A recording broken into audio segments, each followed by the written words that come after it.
Bonjour à toutes et à tous, on se retrouve pour un 7e épisode de Confidence. Donc je suis ravi d'accueillir Jérémy, Clamy et Drew. Je l'ai bien dit ou pas? C'est ça, Jérémy Cléo. Bah écoute, je suis ravi de te recevoir Jérém. On a un petit peu discuté, on a un petit peu brisé la glace, etc. Parce que voilà, moi j'ai vu ton témoignage sur Combini Ouais. et j'ai su que tu étais de Bordeaux, notamment via un ami en commun qui est Ivo. On l'embrasse.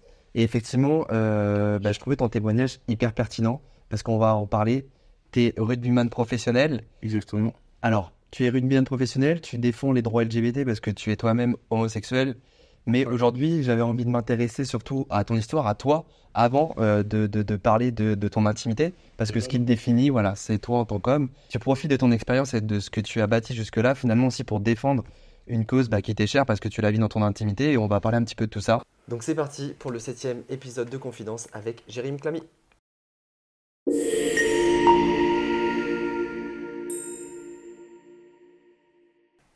Bon Jérémy, bonjour, comment vas-tu? Eh bien, ça va, merci Est-ce beaucoup est-ce pour que tu es cette content d'être là? invitation. Ah ouais, je suis très content d'être là. Bel endroit. Merci, on peut citer. Bah oui, tu peux, bien sûr. Merci l'hôtel Mondrian Bordeaux.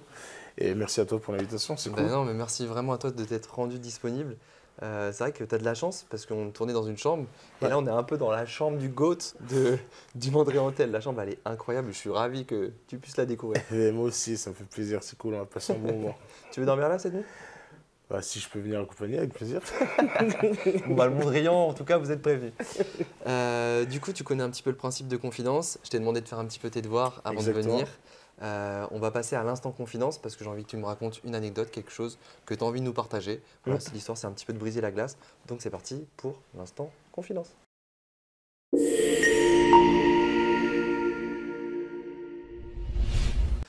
Donc Jérémy, est-ce que tu aurais une petite anecdote à nous raconter?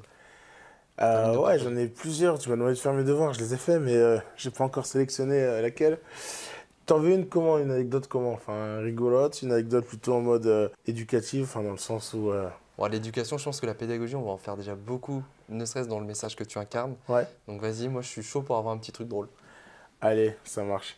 Je pense que je l'ai déjà dite, mais elle est vraiment marrante celle-ci. Vas-y. C'est en fait préparateur physique, il voulait un peu changer un peu de, de séance, parce qu'en fait c'était pendant les vacances de Noël. Et du coup, il nous dit, allez les gars, on divise le groupe des avants par deux. Et puis, il y a un groupe qui va à 19h à l'adresse de CrossFit et l'autre, il ira à 18h, bref. Mhm. Et moi, je suis dans le premier groupe. Et t'as le coach de CrossFit qui est là, qui nous encourage. Allez les gars, allez les gars, allez les gars. Bon, CrossFit, c'est cool, c'est un super sport, mais en fait, quand tu fais moins de 100 kilos, c'est sympa. Plus de 100 kilos, c'est un peu dur. C'est beaucoup de poids de corps, burpees, aller-retour, enfin bref. Et pardon de vocabulaire, mais j'en chiais, j'étais pas à l'aise.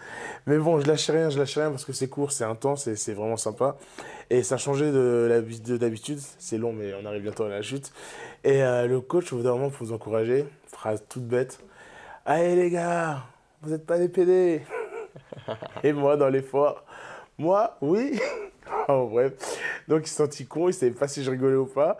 Donc ça a jeté Ah, un froid. Tous les autres, ils rigolaient parce qu'ils savaient que c'était vrai. Et lui, il était un peu là comme un con. Merde, qu'est-ce que j'ai dit? Pardon du vocabulaire. Et voilà, petite anecdote marrante, c'est faire Du attention coup, à son t'as vocabulaire. joué un Et peu de la citation pour le mettre mal à l'aise. c'est ça, mais Ouais, c'est j'adore faire génial. ça.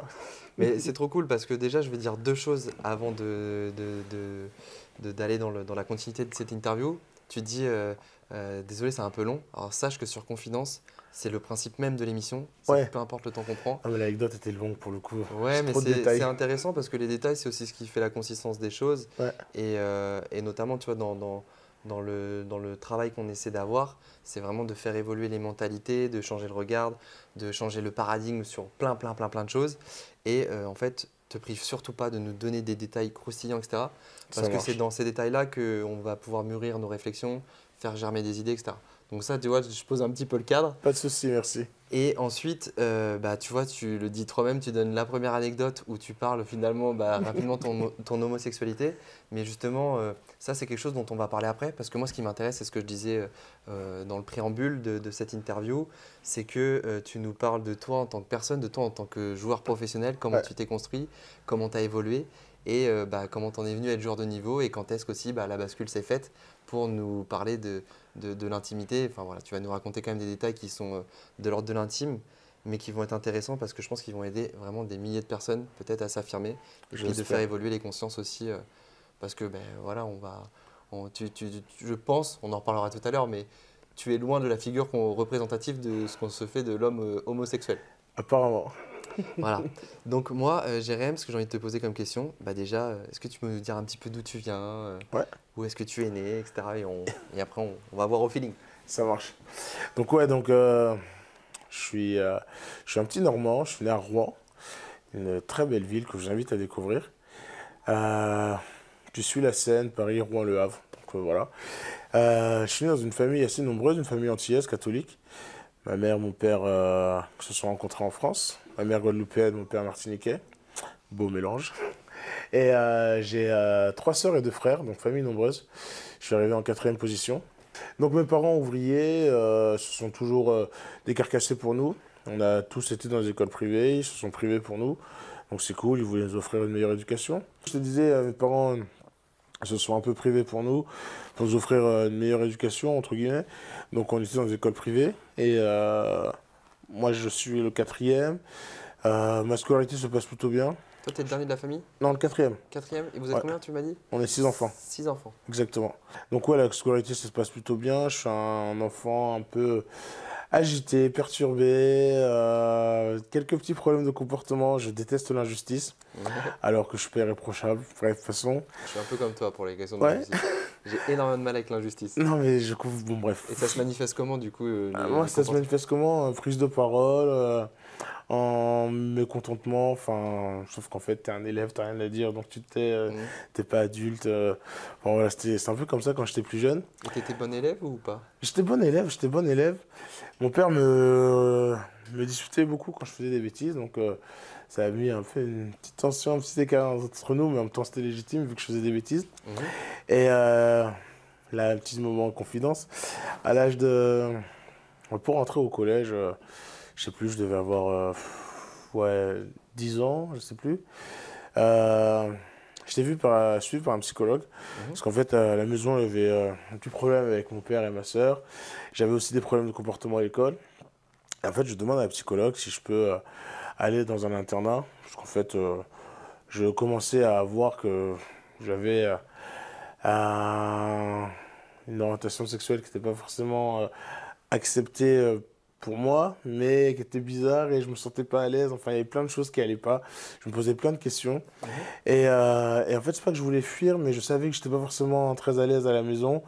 Et du coup, je me suis dit, bah, l'internat, ça peut être cool. Peut-être j'ai fuyé indirectement, mais en même temps, je voulais aussi me construire en dehors de cette pression familiale. T'émanciper. De m'émanciper, exactement, merci. Parce que, ouais, je pense que, je rebondis sur ce que tu dis, peut-être que c'est délicat quand tu as la pression de la familiale, comme tu dis. Exactement. Tu as la religion, j'imagine aussi. La religion, le regard de la famille, bien se comporter, bien se tenir. Enfin bref, tout ça c'était compliqué. Puis à cet âge-là, en fait, on n'a pas à se poser toutes ces questions et puis on n'a pas les réponses. Donc parfois, on préfère fuir, partir, s'éloigner plutôt que subir ou d'affronter le problème, sachant qu'il n'y avait pas vraiment de problème. C'était juste en fait de l'incompréhension, bref. Et en fait, dû à mes problèmes de comportement, donc je me retrouve dans un foyer. Je pense que c'est la première fois que je le dis, mais j'ai fait 2 ans de foyer. CDE de Concleux. Donc le centre départemental de l'enfance. C'est un psychologue qui a... Et c'est différent du coup de l'internat? Totalement différent de l'internat. En fait, l'internat, c'est dans un collège avec des pions, des surveillants. Que dans un foyer, c'est des éducateurs qui sont là. Et la première année, en fait, j'étais pas scolarisé dans un collège. Je restais dans le centre éducatif départemental, non, le centre départemental de l'enfance, donc dans le foyer. Et c'est des profs extérieurs qui venaient me faire cours. Sauf que moi, je n'étais pas déscolarisé. Et du coup, en fait, ils faisaient des cours pour des enfants qui devaient être au collège, mais c'était un programme de primaire. Et en fait, moi, j'avais pas du tout... J'étais pas déscolarisé, j'étais pas décrocheur scolairement, donc c'était pas du tout adapté pour moi. Donc la deuxième année... Tu te sens en décalage avec Eux aussi, J'étais totalement en décalage avec eux. En fait, moi, j'avais juste des problèmes pour m'accepter moi. Et eux, ils avaient vraiment des gros problèmes familiaux très lourds et j'étais pas vraiment à ma place. non plus. Ouais. Mais c'est pas grave parce qu'en fait, ces 2 années-là, ils m'ont permis aussi de me calmer, de me canaliser, de devenir patient et de ne pas et de contrôler un peu mon énergie et mon stress ou mon inquiétude. Mhm. Donc ça, c'est quelque chose qui m'ont vraiment fait du bien.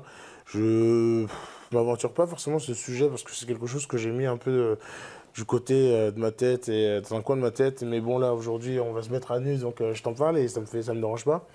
Et du coup, la deuxième année, ils m'ont fait faire des tests et en fait la deuxième année j'avais le droit de sortir du foyer le matin. Je prenais le bus, j'allais au collège, je rentrais le soir et c'est la première fois que j'ai les encouragements et félicitations. Ah, Donc génial. voilà.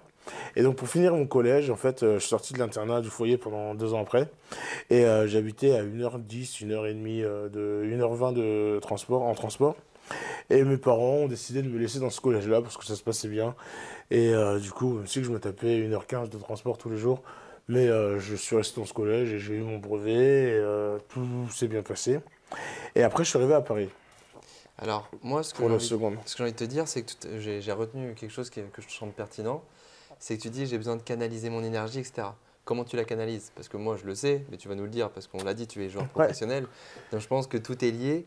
Donc, est-ce que parce que à quel moment tu t'es mis à la pratique du rugby et dans cette temporalité-là, où est-ce que tu en étais en Ok. tant que joueur à ce moment-là? Mais je faisais déjà du rugby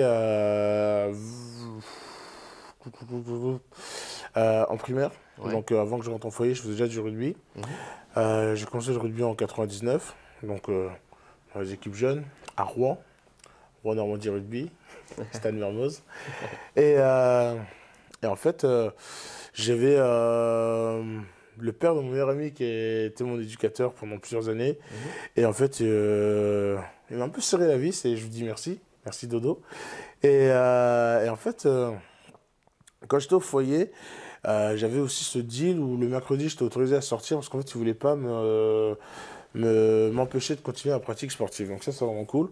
Donc le mercredi, j'allais à l'entraînement et puis Dodo, le père de mon meilleur ami qui me ramenait. Mhm. Donc ça, c'est cool. Je me rappelle avec la Xantia sans faire de pub. Et, T'inquiète, on n'est pas à la télé, là, on fait ce qu'on veut. on Là. fait ce qu'on veut, bon, c'est cool.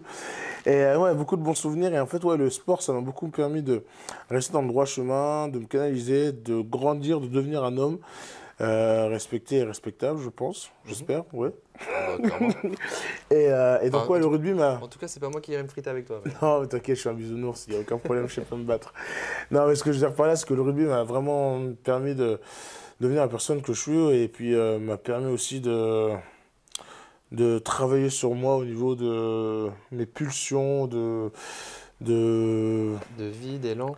de vie, d'élan, de frustration, d'énervement et le foyer aussi m'a aussi permis aussi de contrôler différentes pulsions que je peux avoir dans la vie de tous les jours. Mhm.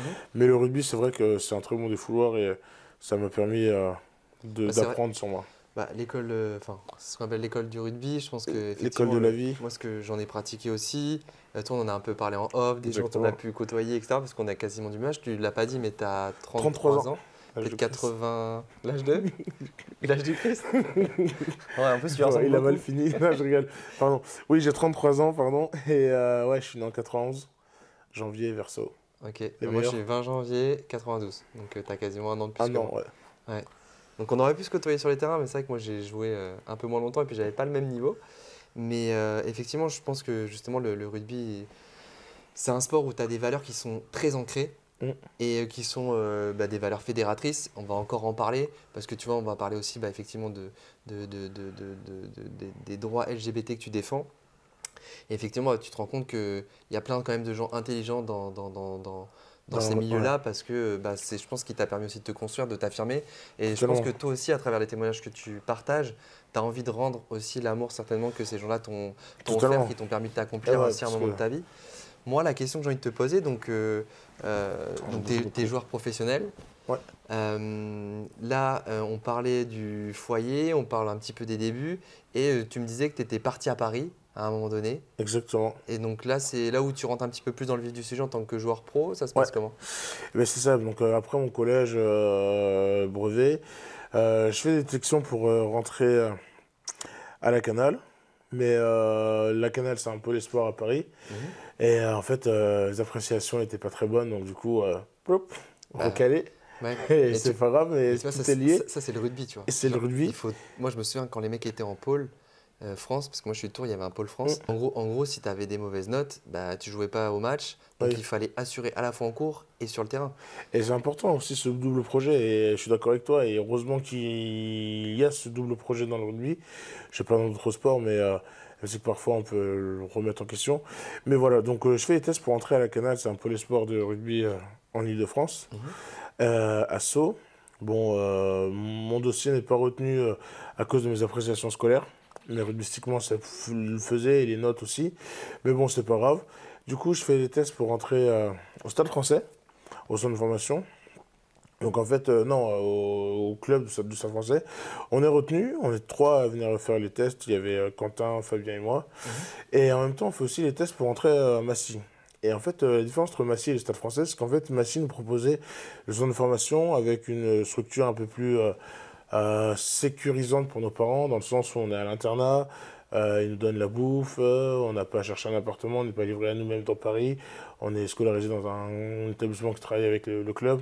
Et en fait, vu qu'on était mineurs, on avait à peine 16 ans à l'époque. Mhm. Donc en fait, pour les parents, c'était plus rassurant de nous savoir dans un centre de formation plutôt que dans un club à Paris, quoi. Mhm. Et du coup, avec Fabien, on va à Ah, Massy. Fabien, c'est qui? C'est mon meilleur pote. Ok, d'accord. C'est le fils de Dodo, Dominique. Ok, et lui, Et du coup, il est joueur aussi?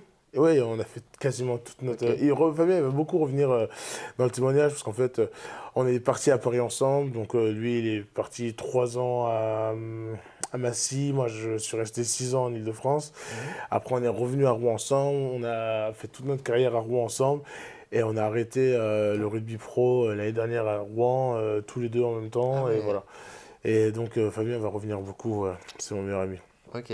Et du coup, on va à Massy. Massy, centre de formation. Moi, je rentre en seconde. Donc, en fait, le matin, on est à l'école. Fin d'après-midi, on a l'entraînement. On mange après au stade. Non, on mange pas au stade à l'époque. On rentre en RER à l'internat et on mange à l'internat. Et puis après, on va se coucher. Le lendemain, on rebelote. Donc Et là, ça tout au long de la semaine. c'est un rythme hyper soutenu. Un rythme hyper soutenu. Il n'y a pas les parents. On a beaucoup de liberté, on doit organiser notre emploi du temps, parce qu'en fait on a les entraînements, on doit arriver à l'heure, on doit aussi faire les devoirs. Mhm. On a aussi un peu cette envie de découvrir la région parisienne, parce que du coup, les petits Normands qui arrivent dans la ville, bah, on a envie aussi de découvrir un peu Paris et la culture française, les monuments, les musées et autres, ou pas, bref. Et ça se passe comment là, du coup, ta scolarité et le rugby à ce Eh ben, moment-là? la première année, c'est pas la folie niveau scolaire. Au niveau rugby, c'était vraiment cool. Pour le coup, il n'y a aucun problème. Mais niveau scolaire, en fait, un peu perdu, manque de cadre pour le coup. Avant, j'étais avec mes parents, tout ça. Ok, j'avais une vie un peu rythmée. Mais là, pour le coup, au Paris, j'étais un peu livré à moi-même. Et là, pour le coup, le manque de cadre s'est fait savoir, ressentir, du moins dans mes notes. Mhm. Donc, l'année d'après, il me propose le redoublement. J'ai déjà redoublé, donc je dis non. Donc, je fais une réorientation. Et du coup, je pars dans une filière professionnelle, tout en continuant le rugby en centre de formation à Massy. Ça, pour le coup, il n'y a aucun problème au niveau du rugby, ça marchait bien. Et je fais un BEP vente. Après, je fais un bac pro commerce. Et, et après, je fais un BTS MUC. Ok, moi Donc j'ai fait voilà. pareil que toi. Donc, PTS Luc. donc voilà. Et après le BTS MUC, donc à partir de là, il se passe déjà 5 ans parce que je fais 4 années de rugby consécutifs à Massy. Mhm. Je joue en cadet à la Mercerie, après en Crabos. Après, je joue en Réchelle, mais je m'entraîne aussi un peu avec la première Fédérale 1 à l'époque. Ouais. Massy, malheureusement, ne monte pas en Pro D2. Donc, envie de grandeur, envie de voir ailleurs. Donc, je fais des tests pour aller au Racing, pardon. Je rentre au centre de formation du Racing. Je joue en espoir. Bon, cette année, je suis pas forcément très à l'aise avec le milieu du rugby pro. Et ça se passe Puis t'es jeune bien, aussi mais peut-être d'arriver dans un milieu. ouais, en fait, j'étais pas avec mes copains et du coup, Massy monte en Pro D2, donc je retourne à Massy. Ok. Je joue en espoir avec Massy. Et en fait, à la fin de cette année, bah, j'avais plus l'âge de jouer en espoir. C'était soit je jouais dans une équipe pro ou je changeais de club. Et en fait, bah, j'étais pas assez bon pour jouer en Pro D2 avec Massy à l'époque. J'avais quel âge? J'avais 19 ans. Et du coup, mais Rouen, mon ancien club, avait un nouveau projet avec un nouveau coach, un Anglais ex-international et vice-champion du monde, Monsieur Richard Hill. Et du coup, je me dis, bah, allez, rentre à Rouen parce qu'à Paris, c'est pas la folie niveau études. Niveau rugby, ça se passe bien, mais là, tu comprends que c'est bouché, t'as pas le niveau pour jouer plus haut. Donc, je retourne à Rouen. Et là, c'est là où ma vraie vie de rugbyman professionnel commence. Donc, j'arrive à Rouen, un club qui venait de monter de Fédéral 3 à Fédéral 1. À Rouen, je joue 2 ans en Fédéral 2. On fait 2 fois les phases finales. Après, je joue 4 ans en Fédéral 1. 4 ans, je fais 3 finales et 2 fois champion de France. Et après, je joue 4 années en Pro D2. Et du coup, en fait, ce qui est énorme, c'est qu'en fait, j'ai commencé le rugby à Rouen. J'ai fait quasiment toutes mes équipes jeunes à Rouen. Je suis parti me former à Paris. Je reviens à Rouen, le club venait de monter en Fédéral 3, Fédéral 2, Fédéral 1, Pro D2. Et en fait, j'ai fait que des montées avec le club. Donc, j'ai grandi avec le club de Rouen et j'ai permis au club de progresser. Ce qui est génial, en fait, c'est que tu retournes en plus dans ta ville. Bah, du coup, tu as Dans ma ville, ta avec ville de mes cœur. amis, Donc, ma en fait, famille. tu as tout ton soutien, voilà ce que j'allais dire, tes alliés, Exactement. ta famille. Donc, je pense que tu es dans un élan aussi de positivité, de réassurance aussi. De Et réassurance, je oui, pense et que ça- parfois aussi un peu de fainéantisme, parce que du coup, vu qu'on est à la maison, tranquille, on va rien nous dire, mais ça, Ouais, mais ça, c'est aussi c'est l'équilibre à trouver. Et a priori, tu l'as Exactement. quand même trouvé parce que. Je l'ai trouvé, et puis c'est le milieu pro aussi, où tu dois répondre à des exigences, Voilà, et c'est du ça. coup, tu peux pas te laisser aller, mais c'est aussi bien de grandir dans un endroit safe, où tu es en sécurité, parce que du coup, tu peux être épanoui à 100% et te défoncer, surtout à 100%, parce que là, pour le coup, c'est du sport, certes, mais on va quand même à la guerre tout le week-end. Donc c'est celui qui va avoir le plus d'envie, qui sera souvent récompensé par la victoire. Et d'ailleurs, tu vois, on n'en a pas encore parlé depuis le début de cette interview. Est-ce que tu peux nous dire le poste que tu joues? Parce que c'est pas des moindres quand même. Il est quand même assez essentiel. En plus, tout à l'heure, tu m'expliquais un peu dans la technique. Ah ouais, Moi, j'ai joué au rugby, j'ai joué plutôt. Enfin, j'étais plutôt Derrière. les trois quarts. Ouais, Ouais. j'étais à l'aile, au Bon. centre ou 10. Mais du coup, je connais pas trop, tu vois, même le travail des avants. Alors moi, c'est un chiffre très simple, c'est le numéro 3. C'est le pilier droit. Je suis parti de la première ligne, alors je sais pas si vous me voyez à peu près mes doigts, on va dire ces trois-là. Donc là, c'est le numéro 1, le pilier gauche. Ça, c'est le numéro 2, le talonneur. Et en fait, moi, lors d'une mêlée, je pousse contre le pilier gauche et le talonneur. Ou si je ne pousse pas, je dois résister à la poussée du talonneur et du pilier gauche. Et à l'inverse, moi, numéro 3, juste là, je dois justement résister à la poussée du pilier gauche et du talonneur adverse. Donc voilà, la mêlée, elle est comme ça. Et du coup, moi, je suis là.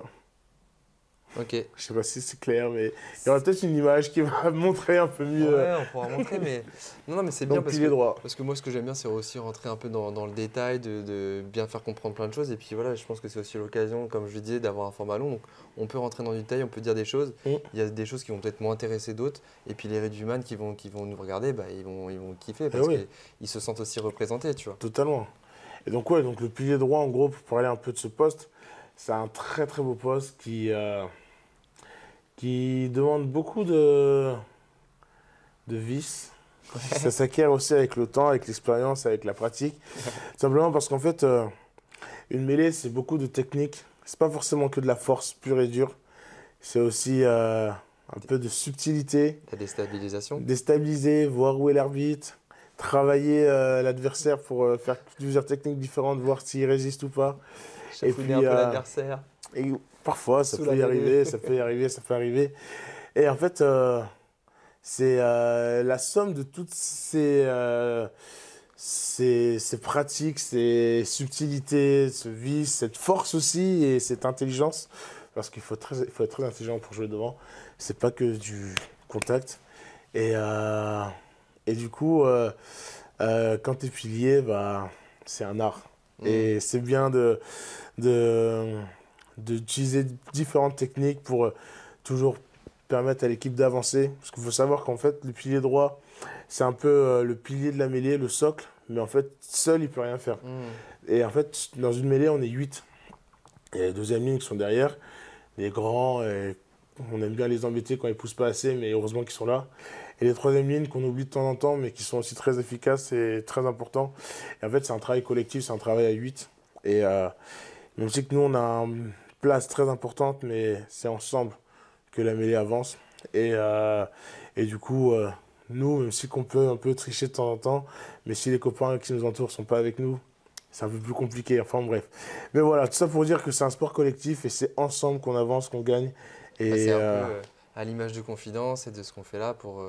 Voilà, il y a des beaux messages à faire valoir et que la victoire, en fait, elle s'acquiert.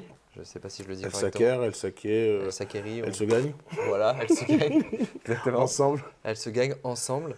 Donc, toi, tu parlais justement de victoire. Tu Ouais. parlais justement que bah, tu avais un peu gravi les échelons avec Rouen. Est-ce que tu peux nous dire un petit peu la continuité? Tout à l'heure, je ne sais plus, on s'était arrêté au niveau de la montée de Ouais, Rouen, je de crois, la hein. montée de Rouen en Pro D2 face à lui. Mhm. Ça fait couler de l'encre d'ailleurs, cette montée, mais c'est pas grave. Et donc, ouais, on a joué. Rouen a joué 5 ans en Pro D2. Ouais, Moi, j'ai eu la chance de jouer 4 ans avec le club. ouais. Et lors de cette dernière saison, la cinquième, Rouen redescend en National 1. Mhm. Mais c'est pas grave. Ça va permettre au club de se restructurer. Et j'espère qu'on va très vite les revoir en Pro D2. D'accord, Parce que donc du coup, c'est tout récent ça alors. c'est tout récent, c'est fait là l'été 2024. Ok. Ah ouais, donc toi, tu Donc vis à Bordeaux, donc ça fait pas très longtemps finalement que tu as quitté la Normandie. ça fait un an. Ouais. Et le Mont-Saint-Michel. Il est normand, il est pas breton. Même si que les Bretons sont en top Voilà. 14 et je les félicite. Non, mais c'est ça qui est chouette, c'est que tu vois, genre, c'est que des good vibes. Eh oui, Et je sais plus ce que je veux dire, mais bref. c'est que des petites voix, des petites blagues, des petites vannes. Bon enfant. Ouais, non, mais c'est marrant, tu vois. Et c'est ça que j'aime bien dans le rugby, c'est qu'il y a ce côté très charrieur, mais finalement, tu vois, il y a toujours quand même une émulation collective, il y a toujours du vivre ensemble. Et tu vois, on l'a vu avec même bah, les dernières phases finales qu'on a vues là avec Toulouse contre l'UBB. Oui, oui. Très Moi bon qui suis à match. Bordeaux, bon, forcément, j'ai été un petit peu pas déçu, mais forcément, bah, on aurait espéré que. Mais bon, c'est vrai que Oui. Toulouse était très très fort. Et en fait, tu te rends compte qu'il y a un respect mutuel de ouf. Et Totalement. même dans la victoire, et tout le monde se respecte. Et j'adore ça au rugby. Et oui, mais c'est ouais, c'est cette fraternité dans ce sport. Et c'est aussi cette troisième mi-temps qui est importante, parce que même si qu'elle se joue pas sur le terrain, mais elle est aussi nécessaire. Et c'est aussi les valeurs du rugby qu'on essaie de prôner. C'est la victoire, c'est le respect, c'est la fête, c'est l'échange. Et aussi qu'on peut se mettre éventuellement deux, trois petits coups en douce si l'arbitre n'est pas dans le coin pour déstabiliser l'adversaire. Mais bon, quand on a fait un bon match, ben, on se check à la fin et puis on se paye une bière, on boit un coup.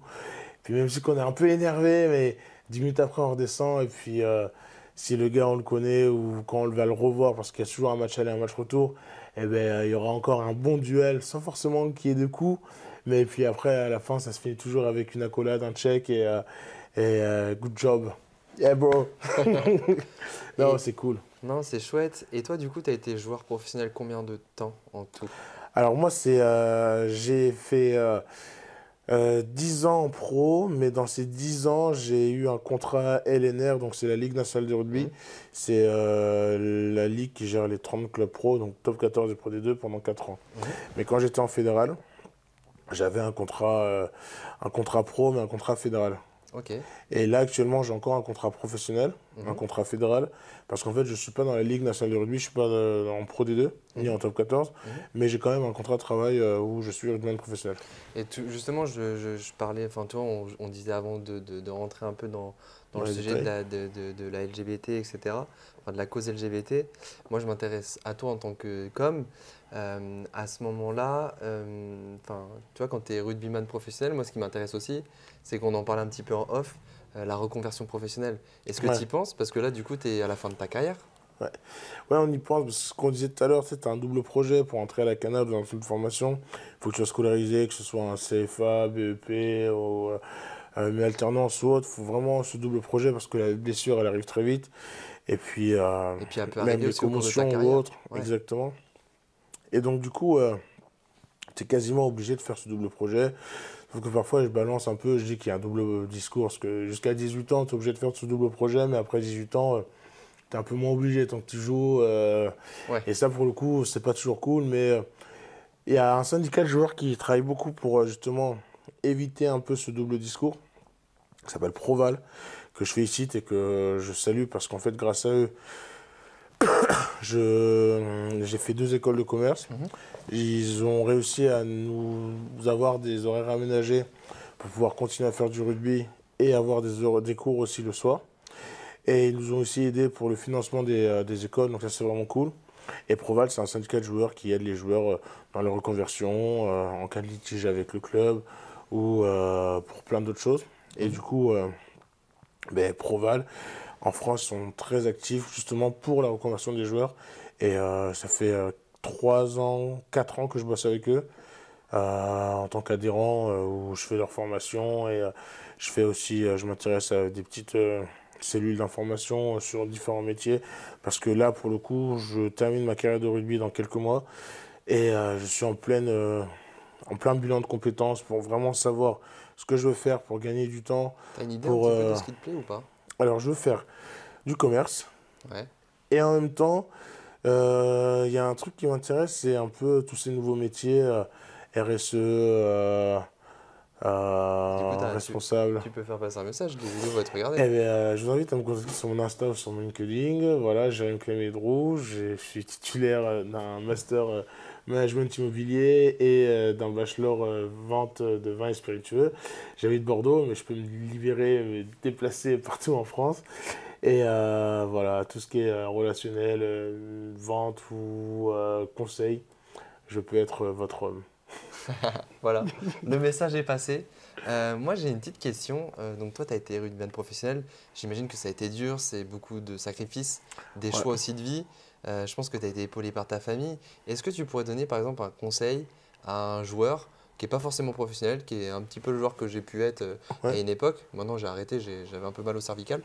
Et du coup, est-ce que tu pourrais donner un petit conseil ou plusieurs conseils à une personne qui Ouais. serait désireuse de s'investir pour devenir joueur pro? Dans un premier temps, ce conseil qu'on m'a beaucoup donné, que j'ai compris tardivement, mais qui m'a quand même permis d'avoir quelques saisons en tant que pro, mais j'aurais peut-être pu en avoir plus. Bon, bref, on s'en fout, c'est du passé. C'est, dans un premier temps, avoir confiance en soi, ne pas écouter les autres. Il y en a plein qui vont te dire tu vas pas y arriver, c'est trop compliqué, t'es pas assez grand, t'es pas assez gros, t'es pas assez musclé, tout ça. C'est dans la tête dans un premier temps. Et puis surtout, c'est beaucoup de sacrifices, beaucoup de répétitions. Donc les vacances d'été, tu les oublies. Le jour de l'an avec les copains, tu l'oublies. Enfin, c'est beaucoup de sacrifices, mais c'est pas grave, c'est pas ce qui nous empêche de vivre. Mhm. Mais au final, tu vas passer de très très belles saisons. Toutes les années, les saisons seront différentes parce que c'est un nouveau staff, c'est des nouveaux coéquipiers. Tu vas voyager, tu vas découvrir la France. Parfois, les bus vont être confortables, parfois, les hôtels vont être nuls à chier, mais c'est pas grave. Les longs trajets de bus. Les longs trajets de bus, surtout quand tu es en Normandie et que tu vas jouer à Aix-en-Provence, c'est un peu long, tu fais la diagonale, bref. Mais c'est beaucoup de bons souvenirs, de belles aventures humaines, surtout quand il y a des victoires ou des titres à la clé. Mais avant ça, c'est beaucoup de sacrifices, beaucoup de travail, beaucoup de répétitions. Et puis surtout, ce qu'il ne faut pas oublier, c'est que dans un premier temps, aie confiance en toi. Et ton corps, c'est ton outil de travail. Donc ménage-le, protège-le, respecte-le et surtout écoute-le. Et tu vois, moi je trouve ça hyper intéressant ce que tu dis. Le premier conseil que tu donnes, c'est avoir confiance en soi. Mais comment on a confiance en soi, en plus, en vue aussi de toi ce que tu as traversé. Ouais. Est-ce que tu peux peut-être donner un conseil dans le conseil? C'est-à-dire que. Fais ce que je dis, pas ce que je fais. Ouais, mais. Non, mais je dis Non, ça alors mais que moi-même, c'est- je manque de confiance sur certains points. Mais c'est ne pas écouter les gens, surtout ça. Parce qu'en fait, le poids des mots sont parfois un peu destructeurs, et dans tous les sujets. Et souvent, les gens, parfois les plus proches, vont t'encourager à leur façon, mais pas forcément.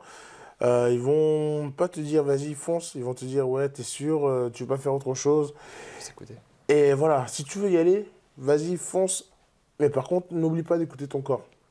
Ton corps, c'est ton petit travail. Un taxi, son petit travail, c'est la voiture. Il doit l'entretenir, la nettoyer, voilà. Toi, le rugby, ton corps, c'est ton petit travail. Donc, le muscler, bien dormir, bien manger, te reposer, et puis écouter ton corps. Et je transpose parce que je pense que si tu fais le parallèle, finalement, que ce soit le travail, le sport santé, de manière plus générale, c'est aussi ce qui permet aux personnes peut-être de s'affirmer davantage dans leur vie, d'être plus en phase avec eux-mêmes, d'être plus en phase avec la société, de rendre le meilleur de ce qu'ils peuvent rendre aussi dans leur champ de compétences et dans leur travail qui est le leur, si tu veux. C'est ça. Non, mais ouais, le sport santé. Après, il y a encore un autre facteur qui est important, c'est euh, la pression psychologique, enfin, force mentale. Tout ça aussi, il y a beaucoup de coach mental. Maintenant, ça rentre beaucoup dans le sport de haut niveau pour préparer les compétitions, le sommeil, bien récupérer. Parce que du coup, la dépression, on en parle peu, mais c'est aussi quelque chose qui est très présent dans le sport de haut niveau. Bah, Parce d'ailleurs, qu'on se doit d'être. je me permets de te couper, excuse-moi. Je vais te laisser parler parce que j'aime pas ça, parce que tu es l'invité T'inquiète. principal. Mais c'est pas Mathieu Bastaro qui avait eu un épisode un peu compliqué? On en parlait Mais tout à l'heure. il en a parlé, lui, mais il y en a plusieurs. Moi, dans mon club, j'ai un copain qui est parti et c'est très dur pour le Et c'est groupe, quoi mais pour sa femme aussi. Mais moi, personnellement, ça m'a aussi permis de me soigner avant de faire une bêtise. Hmm. Même si je pensais pas, mais on sait jamais. Lui, je pensais pas qu'il allait le faire. Enfin bref. Mais c'est aussi important, la santé mentale. Ouais, ouais. Et dans le sport de haut niveau, ils en parlent de plus en plus. Ils prennent plus le sujet à bras le corps parce qu'en fait, quand tu es bien dans ta tête, tu es encore mieux sur le terrain. Hmm, bien Et sûr. si tu caches quelque chose, ou si tu masques quelque chose, ou si t'es pas là à 100%, eh bien sur le terrain, tu seras pas là à 100%. Donc, et même dans n'importe quelle activité, que ce soit au niveau du taf, euh, professionnel ou sportif, enfin, n'importe quelle activité, quand tu es bien dans ton Et, corps, et qu'est-ce tu qui es bien dans conduit, ta d'après tête. toi, des personnes à avoir cet état dépressif? C'est la pression du sport? C'est la pression de De la l'entourage? vie, de la De la société, vie? c'est chacun a des problèmes différents, et ça, pour le coup, je pourrais pas épiloguer dessus, je pourrais pas expliquer, mais tu as la pression parce qu'en fait, quand tu fais du sport de haut niveau, en fait, on n'est pas des machines, mais on doit être des machines. Hmm. On doit être constant, on n'a pas le droit d'être faible, sauf qu'en fait, au final, on n'est pas des machines, on est des êtres humains avec des faiblesses, avec des baisses de régime ou pas, avec des sentiments. Donc, on n'est pas une matière première comme peut être du marbre, tu vois. Mhm. Et, euh, et voilà, donc, on peut pas toujours être à 100%. Après, s'ajoute à ça les problèmes de vie, donc que ce soit financier, amoureux, santé, la société, les élections dernièrement. Enfin, Mhm. il y a plein de choses qui peuvent rentrer en compte, sans Mhm. forcément faire de politique ou autre. Mais, et du coup, ça, c'est important aussi d'avoir une personne qui puisse aussi travailler avec nous pour nous aider à mieux, à nous aider à passer cette étape du mieux possible, Est-ce que sans toi, que ça ait de répercussions sur l'équipe ou sur notre performance. et toi, sur tes années de professionnel, est-ce que tu as vu une évolution entre le moment où tu as débuté ou le début, enfin, entre le moment où tu as débuté et maintenant? Mm. Est-ce que tu as vu une évolution aussi de l'accompagnement par rapport Ah oui, justement? totalement. Ouais. Ouais, il y a une meilleure évolution, une meilleure prise en charge de tous ces états dépressifs, et aussi un accompagnement, et même pas, il y a une présence qui est maintenant plus visible qu'avant. Avant, en fait, quand tu es sportif de haut niveau, et d'autant plus rugbyman professionnel, t'as pas trop le droit d'être faible. Mhm. Sauf qu'au final, on reste des hommes comme tout le monde, avec nos forces et nos faiblesses. Sauf que maintenant, c'est un peu plus compris, et c'est dans leur intérêt, au président et aux ligues et aux clubs, de nous aider à mieux traverser ces phases pour qu'on soit meilleur demain. Mhm. Parce que si cette phase n'est pas travaillée, eh ben, elle va s'éterniser. Et tu penses que c'est important de démocratiser la parole?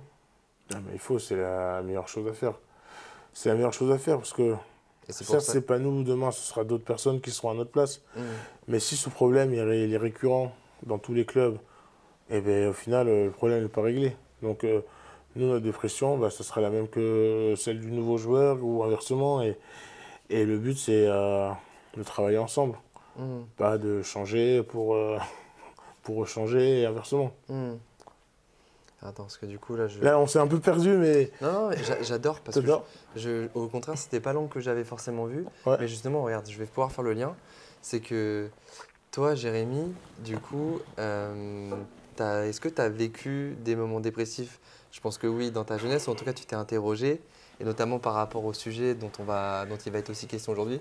Le but, c'était pas de focaliser que dessus, parce que la preuve, Ouais. c'est que tout ce que tu dis là, Ouais. je trouve ça hyper intéressant, tu vois, dans la construction en tant qu'homme, la pression du sport professionnel, etc., Ouais. des états dépressifs. Mais toi, il y a aussi peut-être quelque chose qui a… Mais je pense que là, je vais faire un lien et confidence pour confidence. Ouais, En fait, j'en ai fait deux dans ma vie. J'en ai fait deux, une soignée, une pas soignée. En fait, la première, c'était il y a à peu près 5 ans où, en fait, je commençais un peu à être un carrefour de ma vie où je venais de me séparer, que j'étais pas out dans ma famille, que c'était un peu compliqué, je tournais en rond et le rugby, ça allait, il y avait que ça qui allait. Mais d'un côté, je me détruisais, j'étais pas heureux, j'étais pas bien. Et ça a été ma première dépression qui, pendant à peu près un an, où je mettais un masque. J'étais pas à Venise, j'étais à Rouen, mais j'avais un très beau masque que je mettais très bien et personne ne se doutait de rien. Et après, le soleil est revenu, heureusement. Et heureusement que j'étais bien entouré. Merci les copains. Et, euh, et après, il y a 2 ans, j'ai refait une dépression. Et là, pour le coup, j'ai un copain qui s'est pas laissé le temps de, d'aller mieux. de... Moi, je peux pas parler à sa place, mais je pense qu'il n'a pas été patient. Mhm. Et du coup, en fait, j'ai voulu être patient et j'ai voulu me donner le plus de chances possible d'aller mieux. Et du coup, j'ai été en clinique pendant quelques mois, donc ça c'est cool. Et j'en suis ressorti plus fort. Et je pense que depuis, Mais je pense que c'est lié. c'est hyper puissant ce que tu dis, Et parce que tu montes ta vulnérabilité et en fait, on se rend pas compte de tout ça. Ce qu'il y a ouais, mais je derrière. pense qu'en fait c'est lié. Vu que tu viens d'en parler, je pense que c'est lié. Le fait de vivre pour soi et d'être bien avec soi-même peut nous permettre d'être plus beau et d'être plus fort et d'être plus serein. Et c'est peut-être pour ça aussi que je fais autant que je libère autant la parole, parce qu'en fait, il y a un petit jeune qui s'est donné la mort il y a 3 ans, il y a 2 ans, pardon, qui s'appelle Lucas en janvier, Mhm. à 13 ans, parce qu'en fait, il était victime de discrimination au collège. Et en fait, bah, il faut plus que ça arrive, quoi. Mhm. Et je veux pas être sombre dans mes paroles, mais parfois, tu as envie de tout foutre en l'air, alors que c'est pas du tout dans mon état d'esprit, et je le ferai pas, et Dieu merci que j'ai pas cette force ou cette folie de le faire. Mais, euh, mais tu vois, ce petit jeune de 13 ans, il l'a fait, quoi. Mhm. Et ça peut arriver à tout le monde. On a tous des proches ou moins proches qui, malheureusement, ont une personne dans leur cercle qui est partie trop vite. Et pour pas que ça arrive, pour plus que ça arrive, bah, c'est peut-être pour ça que je parle autant, parce que ouais, c'est quelque chose que j'assume maintenant, ouais, qui se passe bien pour moi. Et là, franchement, je parle vraiment à cœur ouvert, bref, visage découvert. Et bon, Non, mais c'est je parle génial. vraiment, Mais, ouais, je trouve ça génial parce que, en fait, moi, c'est un peu ce que je fais. Alors, je transpose, encore une fois, c'est un mot que j'aime beaucoup sur Confidence, ouais, mais c'est que, tu vois, on peut créer des liens. Tu vois, genre, moi, je le fais aussi en tant que personne handicapée mm, parce que c'est important de le faire, c'est de montrer aussi, tu vois, genre, tu dis, j'ai pas envie d'être sombre, mais en fait, il faut montrer du positivisme, il faut montrer qu'on peut aller de l'avant et il faut montrer qu'on peut dépasser ses limites, qu'on peut se réaliser en tant que personne, mais il ne faut pas oublier toute cette part de doute, toutes ces difficultés qu'on exactement. a traversées et Et, que tout le monde traverse. et c'est ça, et jusqu'à présent, je montrais beaucoup de positivité, chose que je suis. Mmh. Mais avant, il y a eu aussi ce moment de doute, de construction et d'inquiétude que j'ai beaucoup dissimulé. Et, euh, et là, aujourd'hui, ouais, je sais pas pourquoi, je suis en confiance, on est bien dans un bel hôtel. Et ouais, là, je me mets à nu, mais ça me dérange pas parce que ça peut aider certains à gagner du temps, à s'accepter et à vivre Gagner du temps. pour soi. Donc, ouais, carrément. Mais tu vois, moi, je fais le parallèle avec un copain, Yann, tu vois, on en parlait la semaine dernière dans Confidence. Yann, tu vois, il dit, j'aurais aimé rencontrer des gens bah, comme moi, 15 ans, enfin, au Ouais. moment de son accident, parce qu'il me dit, j'aurais gagné du temps. Et en fait, c'est ça, c'est aussi de montrer que à travers les témoignages que vous portez tous Mhm. sur cette émission, bah, que finalement, on démocratise la parole. Et moi, je suis aussi très content, en fait, de ne pas édulcorer une réalité, dans le sens où bah, il y a plein de choses qui vont pas. Et à la fois, il faut être dans l'équilibre entre montrer ce qui va pour montrer que le champ des possibles et à la fois pas tronquer une réalité qui est la nôtre. Parce que bah, les réalisations, elles se font évidemment dans la peur, dans les doutes, mais aussi collectivement. Et c'est ce qu'on essaie de faire aujourd'hui. Pas de pub. Le énième clap, parce que ces putains de caméras, elles me font chier, putain. Ah mais les gars, j'ai pas assez d'argent, je peux pas m'acheter des caméras professionnelles. Ok, reprise due à une surchauffe. Confidence numéro 7. Une confidence pleine de chaleur. Ou des confidences pleines de chaleur. Vas-y, t'es parti? Allez, go. T'es ready to go? Bon, allez. Bon, on a fait la petite transition parce qu'on a des problèmes avec les caméras, les gars. Parce que ça, c'est des choses qu'on voit pas, mais vous allez capter quand on va vous balancer les backstage. On a que des problèmes avec les caméras, les capteurs ils chauffent, etc. Faut que j'en rachète. Je crois tellement à mon projet que je pense que je vais aller les acheter tout à l'heure. Ça n'aura plus ces problèmes-là. En tout cas, je pense que la magie du montage, ça se verra pas. Bref, du coup, ça a coupé et je voulais passer à la rubrique l'instant citation parce que bon, on parlait un petit peu d'état dépressif, etc.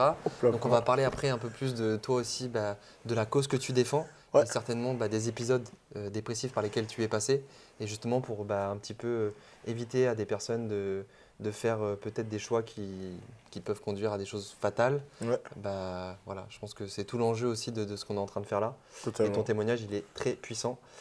Du coup, on va passer à l'instant citation. Comme ça, on va faire une petite coupure. Tu vas nous raconter un petit peu comment tu t'es construit ou s'il y a une phrase qui dicte ta vie. Donc c'est parti pour l'instant citation.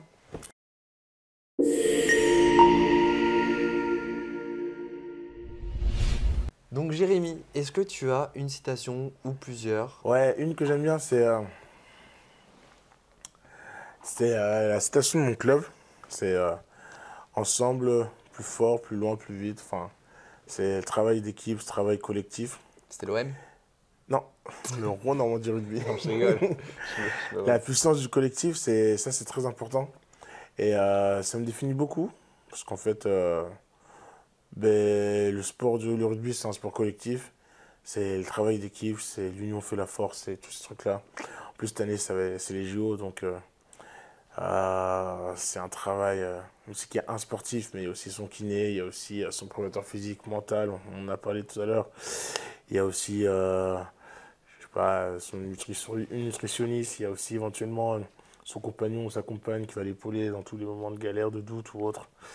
Et voilà, c'est travail d'équipe, comme là aujourd'hui on est tous les deux. C'est ce que j'allais dire. Pascam, il y en a beaucoup, coucou, qui sont derrière. C'est ça que je voulais pas te couper, mais en fait, ce qu'on se rend pas compte, c'est que là, on est au Mondrian Hotel. Donc d'ailleurs, on les remercie infiniment pour la confiance qu'ils nous ont donnée.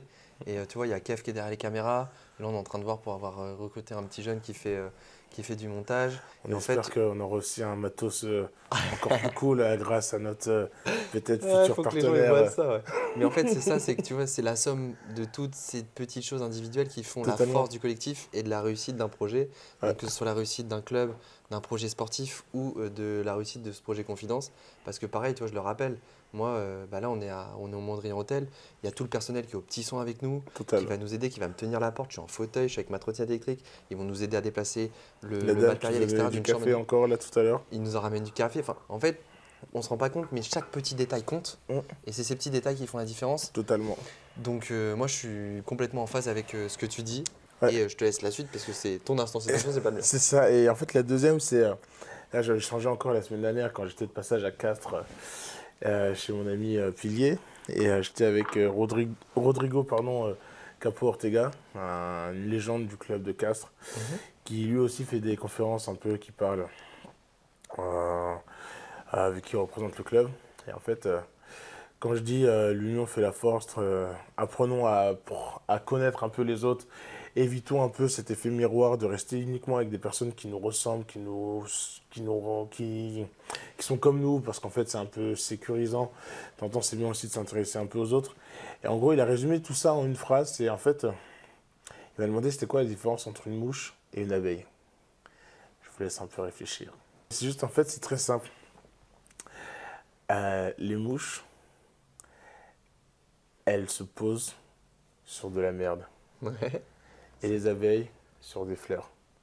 Soyons des abeilles, posons-nous sur des fleurs, intéressons-nous aux gens, et puis arrêtons de nous poser sur des merdes ou dire de la merde. Voilà. Moi, est-ce que je peux t'en donner une du coup? Allez, je t'écoute. Parce que j'en ai une qui me J'ai vient. un peu déformé ce qu'il m'a dit, mais c'est à peu près ça. Moi, j'aime bien, je trouve qu'il y a beaucoup de glands Ouais. Et soyons des chênes au milieu des glands.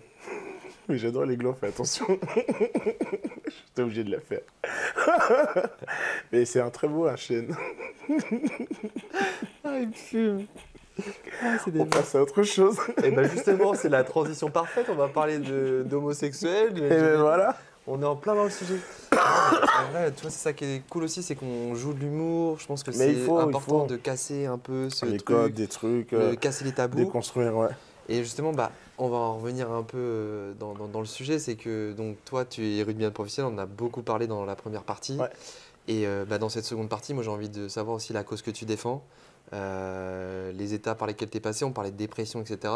Et de faire tous ces liens et nous expliquer un petit peu bah, comment tu t'es construit. On peut peut-être reprendre un petit peu depuis le début parce que je pense que, voilà, tout à l'heure on n'est pas trop rentré dans le sujet, mais je pense que bah, quand tu débutes dans un club, qu'en plus de ça tu te poses des questions sur ta sexualité, qu'en plus tu joues au rugby, que tu es un grand Renoir hyper costaud. Qui vient d'une cité, tout ça. Enfin, voilà, tu pètes tous les codes en fait et c'était aussi hyper intéressant de t'avoir aujourd'hui dans Confidence parce que je pense que voilà, tu as un vrai. On a besoin de déconstruire aussi les idées reçues un peu et avancer un peu là-dessus. Et donc quelle était ta première question? Bon, il y en a beaucoup des questions. Il y a beaucoup de questions en une, mais non, donc je sais pas, quand est-ce que par exemple tu t'es.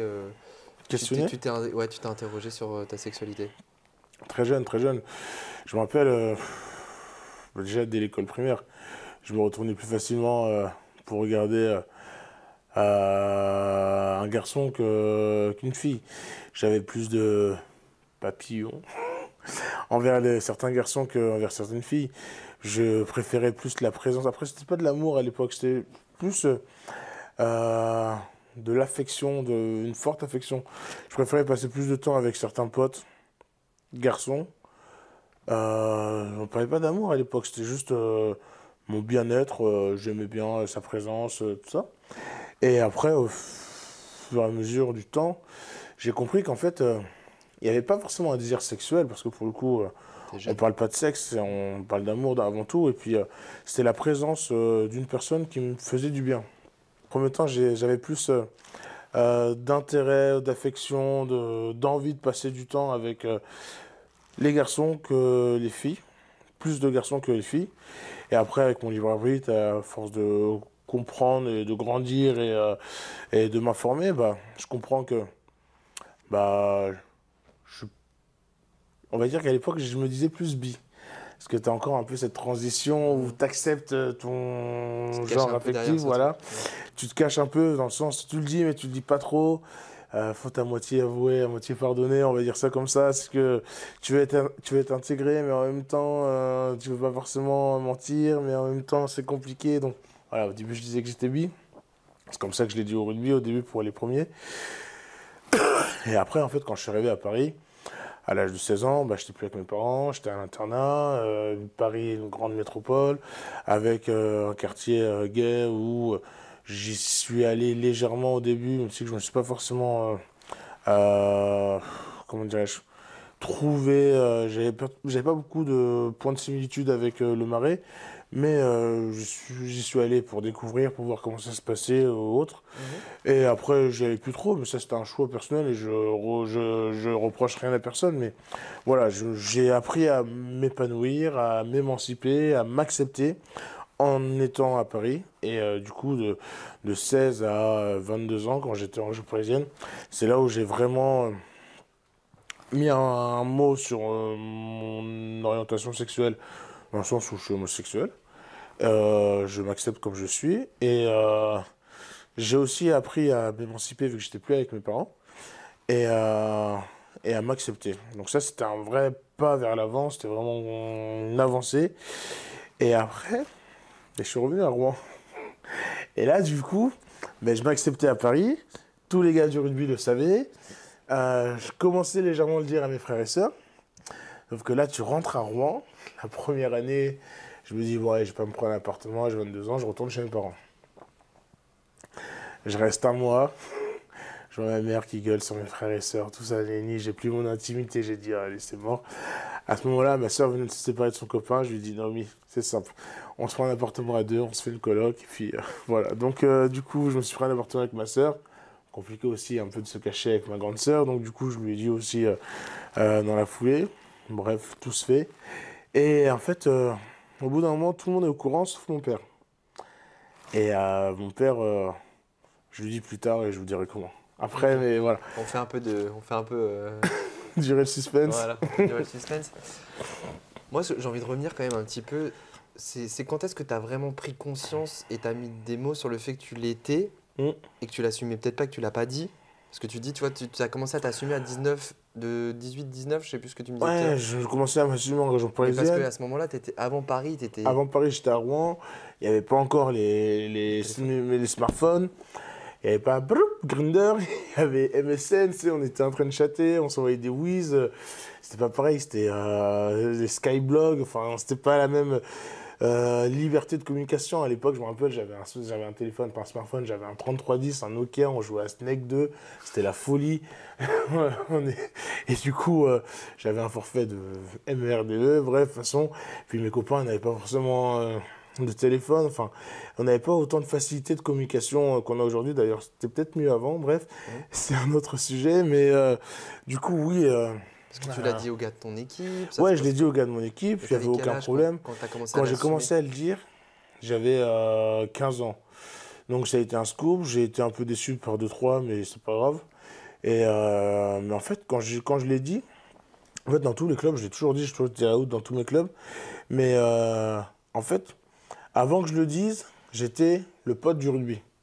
Et quand j'ai commencé à le dire, mais il n'y avait pas de problème parce qu'en fait, je restais Jérémy.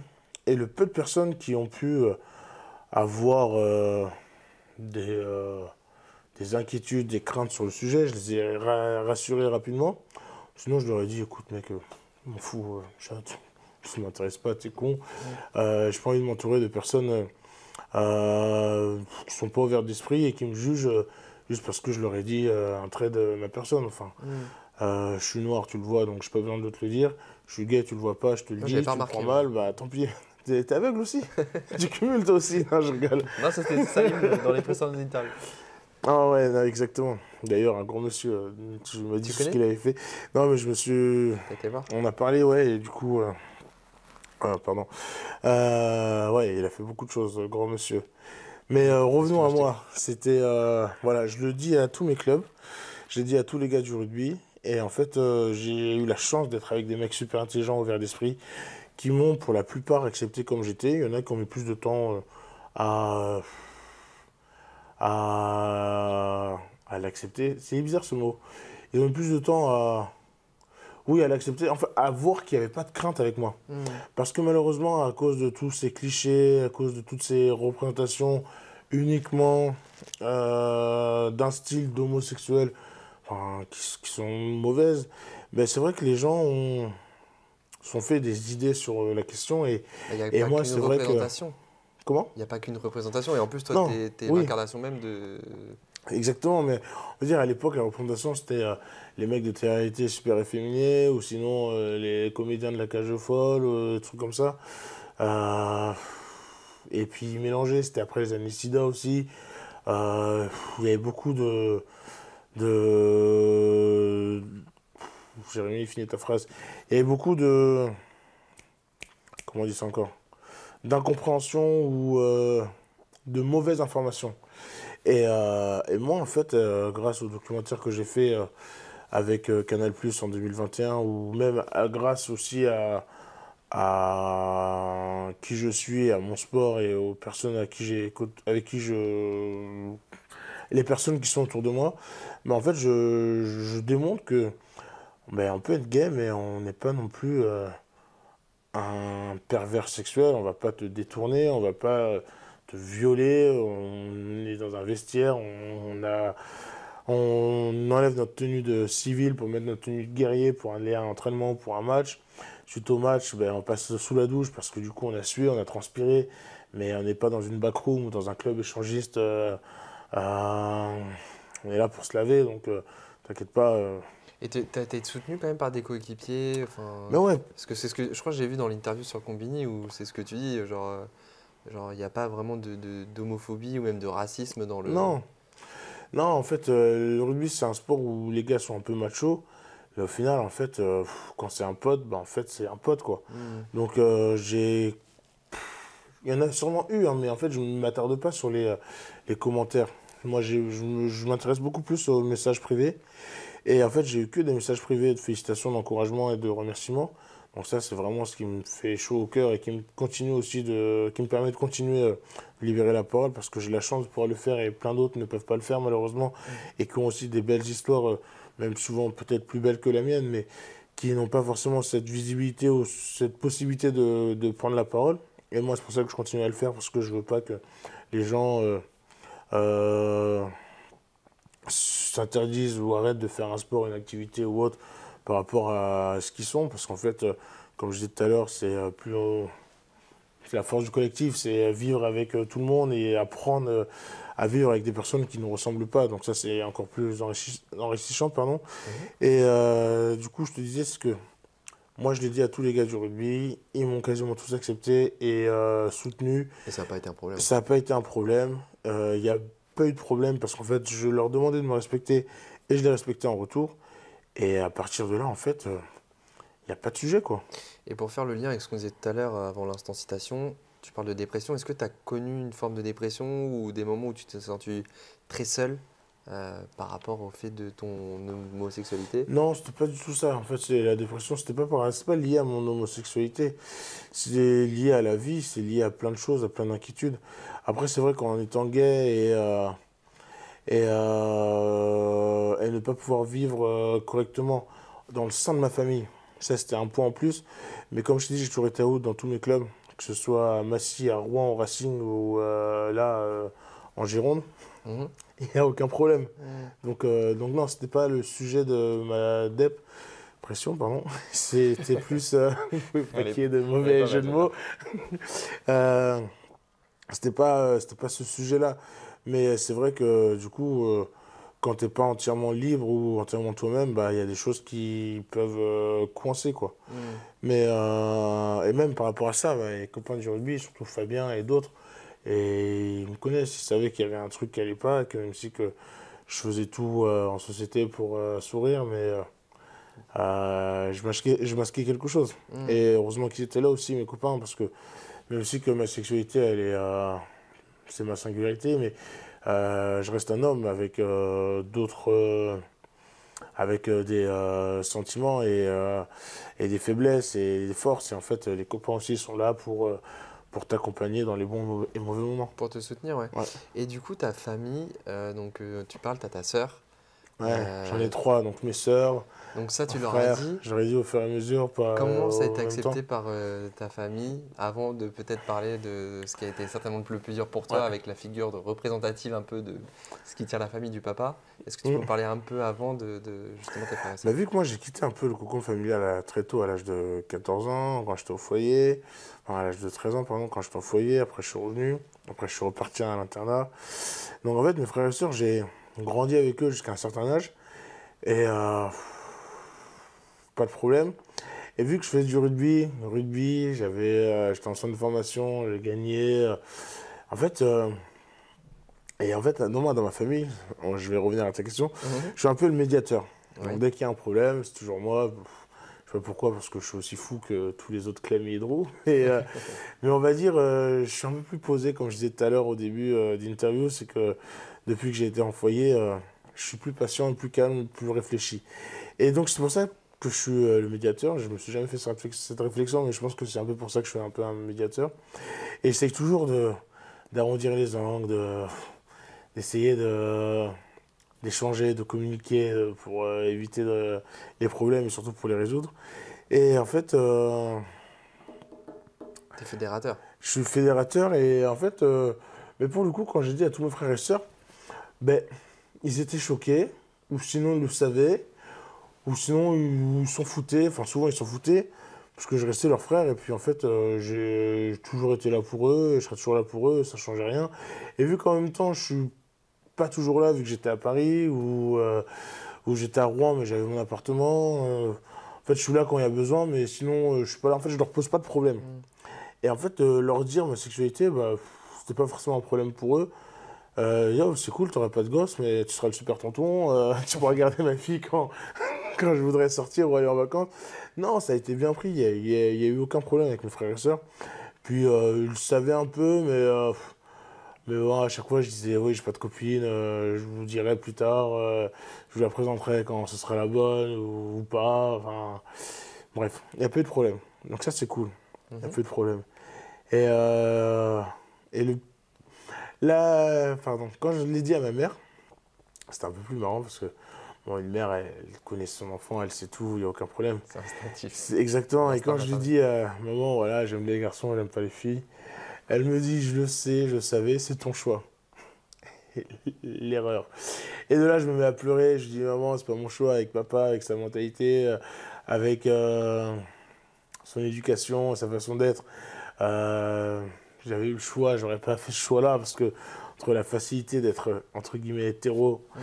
dans la société actuelle et la difficulté, entre guillemets, de s'assumer en tant que personne queer, et du moins afro, s'il y avait un choix à faire, Ouais. on se comprend, j'aurais plus fait l'autre, Mhm. comme celui de mes frères et sœurs. Et voilà. Mais c'est pas grave, elle me dit oui, pardon, je me suis trompé, c'est pas ce que je voulais dire. Mais il n'y a pas de problème, je t'aime comme tu es. Enfin, voilà, donc ma mère bienveillante. Et justement, je voulais faire le lien pour justement un petit peu ouvrir les esprits, etc. Tu as fait un documentaire Ouais, avec Canal+. On pourra peut-être mettre des extraits pendant que je suis en train de parler. En tout cas, on le mettra certainement après ce que je suis en train de dire là.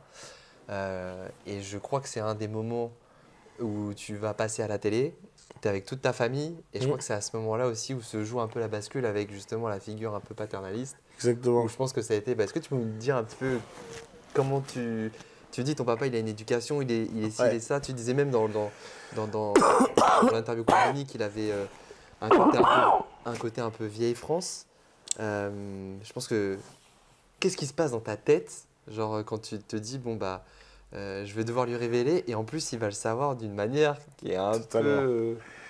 Bah, je vais te la faire, te raconter toute l'histoire. fais T'as pas court, Lies. donne du détail. Non, t'inquiète, t'as Lies et Arnaud, les producteurs du documentaire Faut qu'on parle, qui est disponible sur Canal+, que je vous invite à regarder d'ailleurs, euh, qui m'appellent pour me proposer ce projet. En fait, moi, tout de suite, j'accepte. Parce que plus jeune, je n'ai pas eu de représentation de sportifs noirs, gays, français. Il y a eu Gareth Thomas, un rugbyman professionnel, international, gallois, mais je Mhm. suis toujours aussi mauvais en anglais. Donc, je ne me suis pas forcément identifié avec lui. Et c'est un super joueur. Et t'es le premier, je crois, en France à faire ton coming out en tant que joueur professionnel. En activité, ouais. Ouais. Et professionnel tout court. Ouais. Et d'ailleurs, c'est eux qui me l'apprennent lors du documentaire.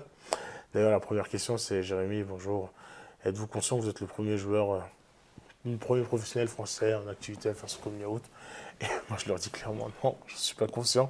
Je dis juste la vérité. Ouais. Et voilà, on pose le décor et c'est un peu comme ça que je suis spontané.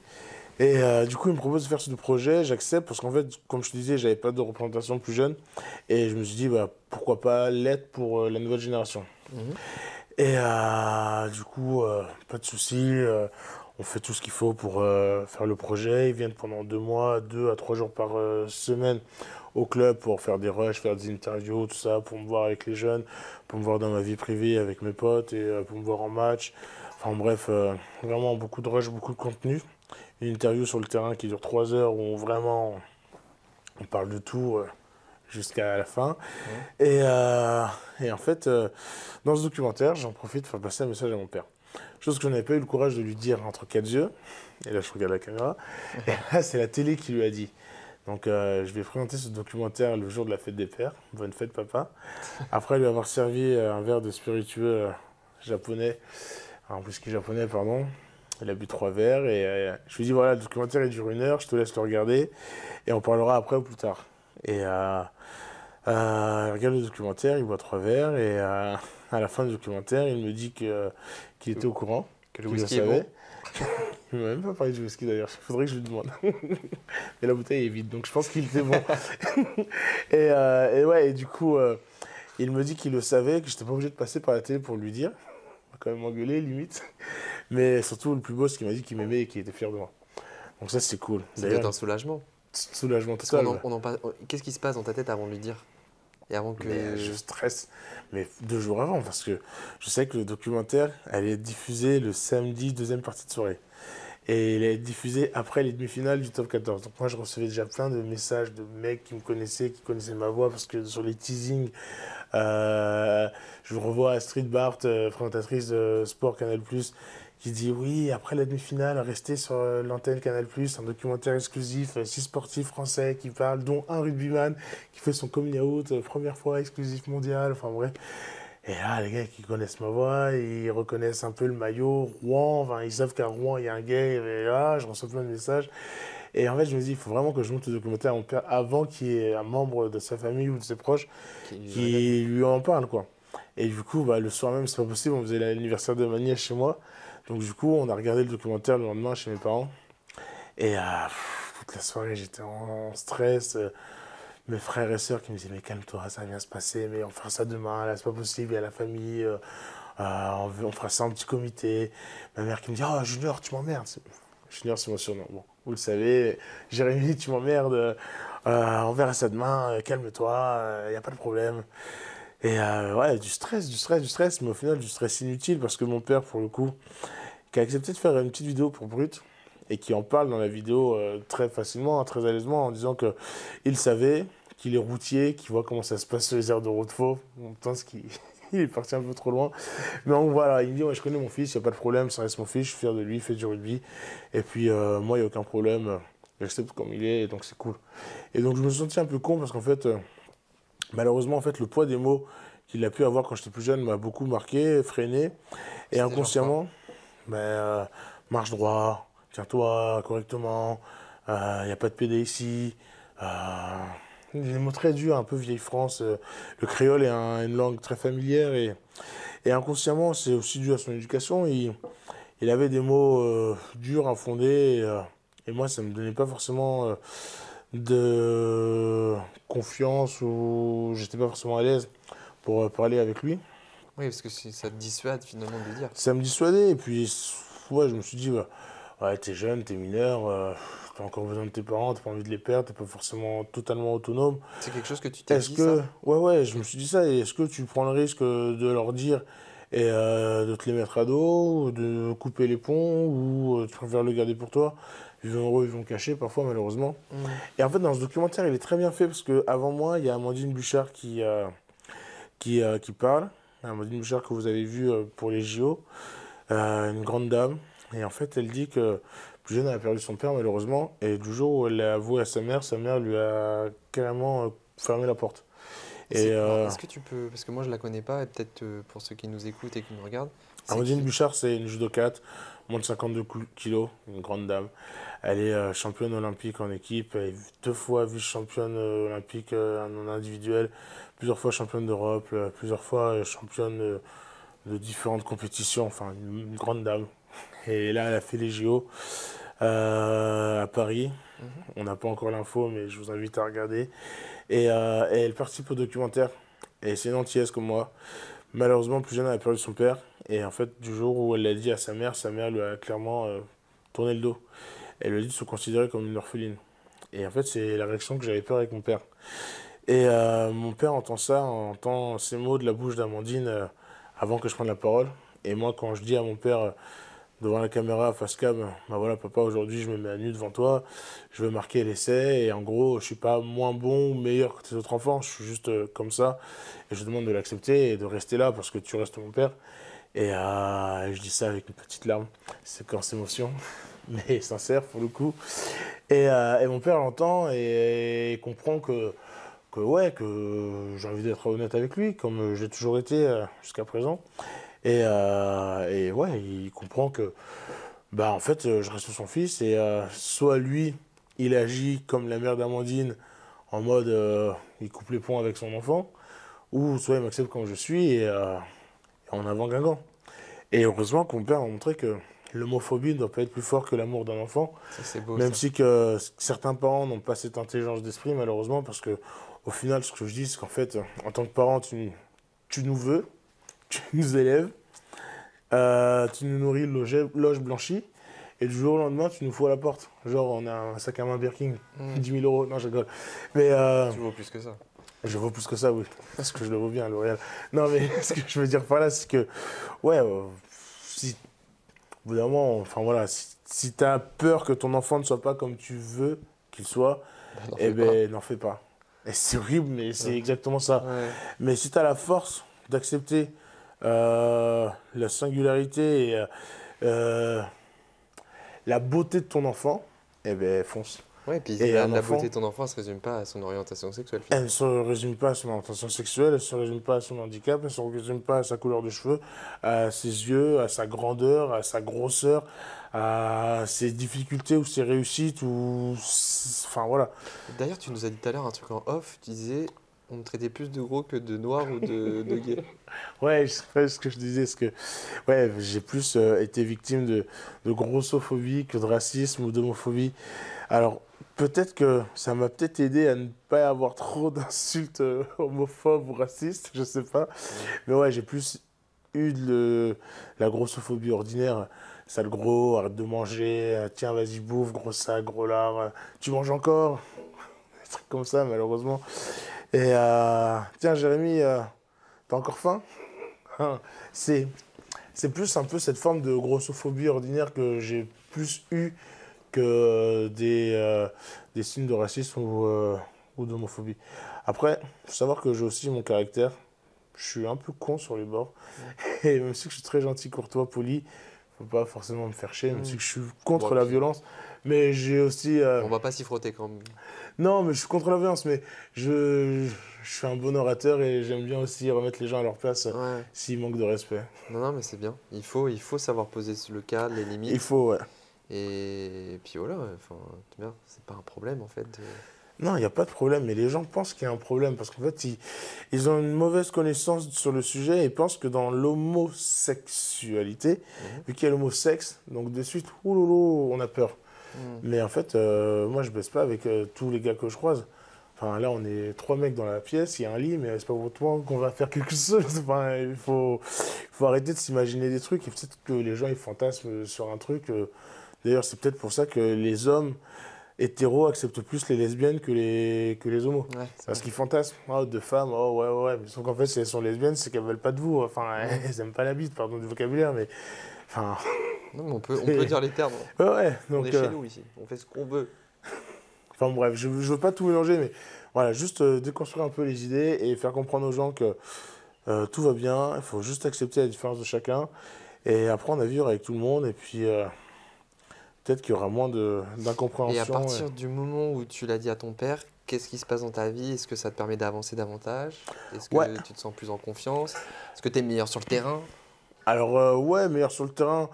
Bon, en fait, sur le terrain, on va dire que j'étais déjà out, pardon, dans mes clubs, donc il n'y avait pas de frein dans mon club. Juste, je mettais un masque quand je parlais, quand j'arrivais chez mes parents, mais il n'y avait pas de problème. Mais en fait, ça m'a permis de rencontrer l'amour, je pense. Et je suis quasiment sûr que, ouais, parce que du coup, j'étais plus épanoui, plus libre. Et j'ai enfin pu m'investir à 100% dans une relation parce que du coup, ben, quand t'es amoureux, quand t'es bien, t'as envie de présenter ta famille, t'as envie d'échanger, t'as envie de passer tes week-ends avec. T'as pas envie de faire un choix en coup. Ouais, je mange chez mes parents, ouais, mais toi tu fais chier parce que du coup t'es tout seul, ouais, il faut que je rentre vite, il faut que je rentre tôt. Chiant quoi, fini. Et là, du coup, bah, j'ai ramené un garçon chez mes parents pour la première fois. Donc il mangeait à côté de mon père, enfin il mange toujours d'ailleurs, mais là j'habite plus dans la même ville que mes parents, donc on se voit beaucoup moins souvent ensemble. Avant que tu ailles parce que ça va être hyper intéressant, t'avais quel âge quand tu l'as dit à ton papa? J'avais 30 ans, pardon. T'avais 30 ans et là t'en Ouais. as 33, donc Ouais, 33. c'est assez récent. C'est Finalement. très récent. Bah, en fait, c'est simple. Le documentaire il est sorti, je l'ai dit à mon père. Un mois après, je me mettais en couple. Ok. Mais en fait, je savais pas que ça allait être aussi intense. Mais je suis tombé. J'ai rencontré un gars, un artiste connu, et pas un mec qui a voulu surfer sur quelque chose qui t'est passé, bref. Mhm. Parce que j'ai eu beaucoup de sollicitations, mais pas forcément intéressantes. Plus, bref, façon.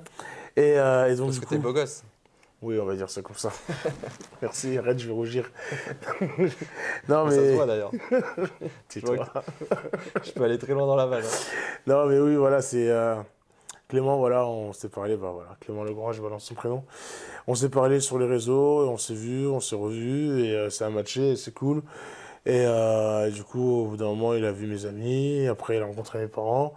J'ai rencontré les siens. On a passé de Noël chez l'un chez l'autre. On s'est mis en ménage ensemble. On a déménagé à Bordeaux ensemble. Et là, ça fait 3 ans que ça dure et c'est cool. Et je suis amoureux et je suis content. Et je pense qu'en faisant ce documentaire, j'ai enfin pu m'investir à 100% dans une relation avec un homme, avec un mec. Et là, pour le coup, je l'ai présenté à ma famille. Donc, en fait, j'avais plus rien à cacher. Et ça se passe comment, la présentation? Ça se passe bien, de stress de mon côté, mon Ouais. père un peu distant. Et au final, il a beau être distant, mais au bout d'un moment, à la maison, c'est un carré, donc on est obligé de se croiser à un moment ou à un autre.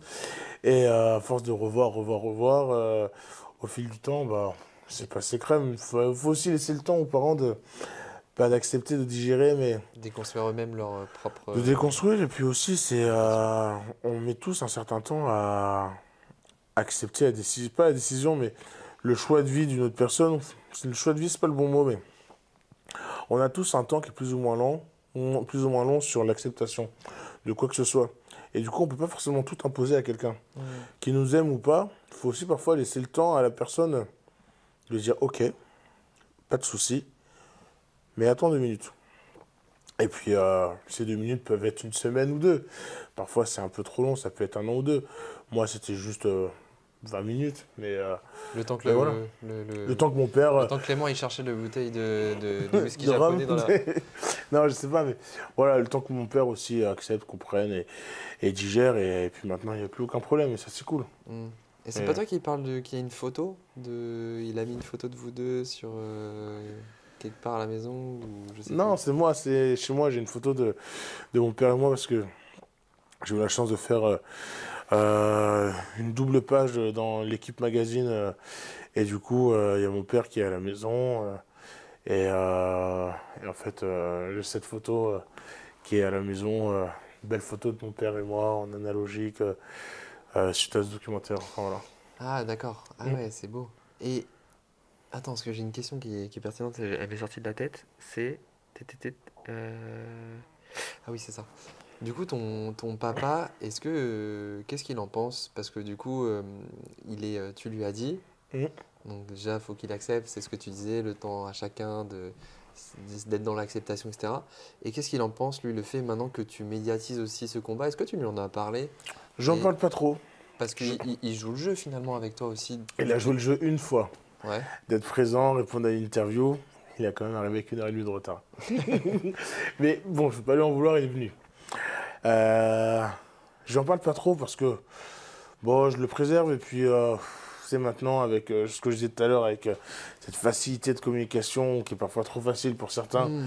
Il y a beaucoup de fiel qui est lâché, des gens qui sont pas forcément très courageux Bienveillants. et qui balancent bienveillants et qui balancent beaucoup de bêtises sur les réseaux. Donc je le protège un peu de tout ça. Je lui montre pas tout, je lui dis pas tout, mais bon. Tu as Vu raison. qu'on a un groupe WhatsApp et du coup, toujours mes frères et sœurs qui partagent ce que je peux faire à droite à gauche. Mais on n'en parle pas beaucoup parce qu'après, mes parents sont très pudiques. Je leur ai dit, ok, je m'accepte, pas de problème. Maintenant, Mais si tu c'est veux pas pas chez leur toi, reste imposer. chez toi, et inversement. Mm. Mais oui, après, voilà, je libère beaucoup la parole, je fais beaucoup d'interventions. Mais ça, comme je le dis dans le documentaire, je le fais plus pour les autres. Parfois, il y en a qui vont me dire que je le fais trop, c'est bon, on a compris. Mais en fait, ce qui est entendu à droite n'est pas forcément entendu à gauche. Puis parfois, comme ma mère me disait souvent, je préfère rabâcher les choses pour qu'on me dise, pour pas qu'on me dise que je ne l'ai pas assez dit ou tu n'as pas entendu. Et parfois, un message est mieux compris la deuxième, troisième fois. C'est comme une pièce de théâtre, tu la regardes une fois, si tu la regardes une deuxième fois, tu vas voir des petits trucs que tu n'avais pas vu la première fois. Mm. Après, c'est un peu utopiste ce que je dis, mais en gros, voilà, vu que j'ai la force et la possibilité de faire passer un message positif et un message d'amour, bah, c'est pour éviter un peu que toutes les personnes fassent des guet-apens, parce que ça, on pense que c'est arrêté, mais il y a encore plein de gens qui se font avoir sur les réseaux, qui C'est fou ça. vont dans un rendez-vous normalement sympathique et au final qui repartent agressés parce que des personnes totalement bêtes profitent de la facilité de pouvoir échanger avec une personne homosexuelle pour leur casser la gueule, casser du PD, exactement. Ce terme-là existe toujours. Ouais. Les guet-apens existent toujours. Et c'est pas normal. Et c'est plein de trucs comme ça. Et puis, comme je dis souvent, la devise de la France, c'est liberté, égalité, fraternité. Rien qu'en prenant les deux premiers mots, liberté un couple hétéro qui marche dans la main, dans la rue, à 100%, allez, à 99% de chance de ne pas se faire agresser. Bon, sans parler de pourcentage, un couple hétéro qui marche main dans la main ne va pas forcément se faire agresser. Un couple gay qui marche main dans la main va sûrement avoir de la discrimination, verbale ou physique, juste en se tenant la main. En parlant d'égalité, en se faisant un simple bisou, un couple hétéro va pas forcément avoir de mauvais regards ou d'insultes. Et un couple gay, ça va pas forcément se passer comme pour les hétéros. Et malheureusement, toutes les heures, ou tous les jours et toutes les heures, il y a toujours des agressions de l'ordre de l'homophobie, juste en se tenant la main ou en se faisant un simple bisou dans la bouche, sur la bouche. Et sans parler de fraternité, mais juste au niveau de ces deux mots, liberté, égalité, on n'est pas du tout égaux, on n'est pas du tout libre. Et rien que ça, c'est pas normal, parce qu'en fait, on est en France, c'est quand même un pays droit de l'homme, pays de l'amour, Et des lumières, pays de lumière. même s'il y en a qui sont pas très éclairés. Exactement. Voilà, c'est juste ça. Et du coup, en fait, je veux juste faire comprendre aux gens que c'est que de l'amour, qu'il faut accepter la différence de chacun, de ne pas discriminer l'autre, et parfois s'intéresser à la personne qui est devant toi, certes homosexuelle, mais peut-être que ça va être ton courtier pour t'avoir ton crédit IMO. Enfin, je ne sais pas, mais voilà, juste arrêter de discriminer les gens, de les juger et de les Moi, empêcher de vivre. C'est quelque chose, je sais pas ce que tu en penses, mais moi je n'arrive pas à concevoir, parce que des fois j'essaie de me mettre à la place de l'autre, tu vois. Ouais, Et parfois je n'arrive- j'essaye, mais j'arrive pas. et j'arrive pas à comprendre comment tu peux. Et tu vois, pourtant je suis hétérosexuel, je suis hyper en accord avec Ouais, ça ouais. et tout. Et j'arrive pas à comprendre comment on peut avoir de la violence vis-à-vis de quelqu'un qui s'aime. Alors que, enfin, genre, c'est où Ouais. le problème, tu vois, au pire, ça te plaît pas, tu passes à autre chose, tu vois. Exactement, ça te plaît pas, tu regardes pas. Enfin, moi, je sais qu'il y a plein de choses que je n'apprécie pas ou. Mais c'est pas pour autant que je vais agresser tout le monde. Bah ouais. Enfin, T'as déjà laissé un message négatif sur les réseaux à quelqu'un? Non, je le fais plus, ça. Je le fais pas. Enfin, c'est pas que je le fais plus, c'est que je le fais pas. Non, mais Si par je le exemple, fais, un je truc l'envoie. un truc qui te plaît pas et tu laisses un message négatif, tu l'as déjà fait ou pas? Parce que moi, je trouve ça en dit long déjà sur. Moi, je te parle de moi là.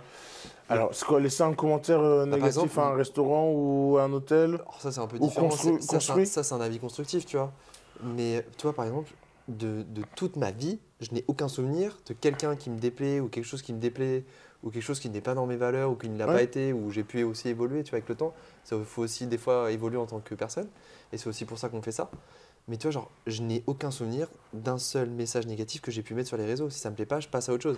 Et moi, je Exactement. n'arrive pas à comprendre les gens qui prennent le temps de le faire, tu vois. Et c'est pour ça que je ne lis pas les messages, les commentaires sur les choses publiques qui peuvent être postées.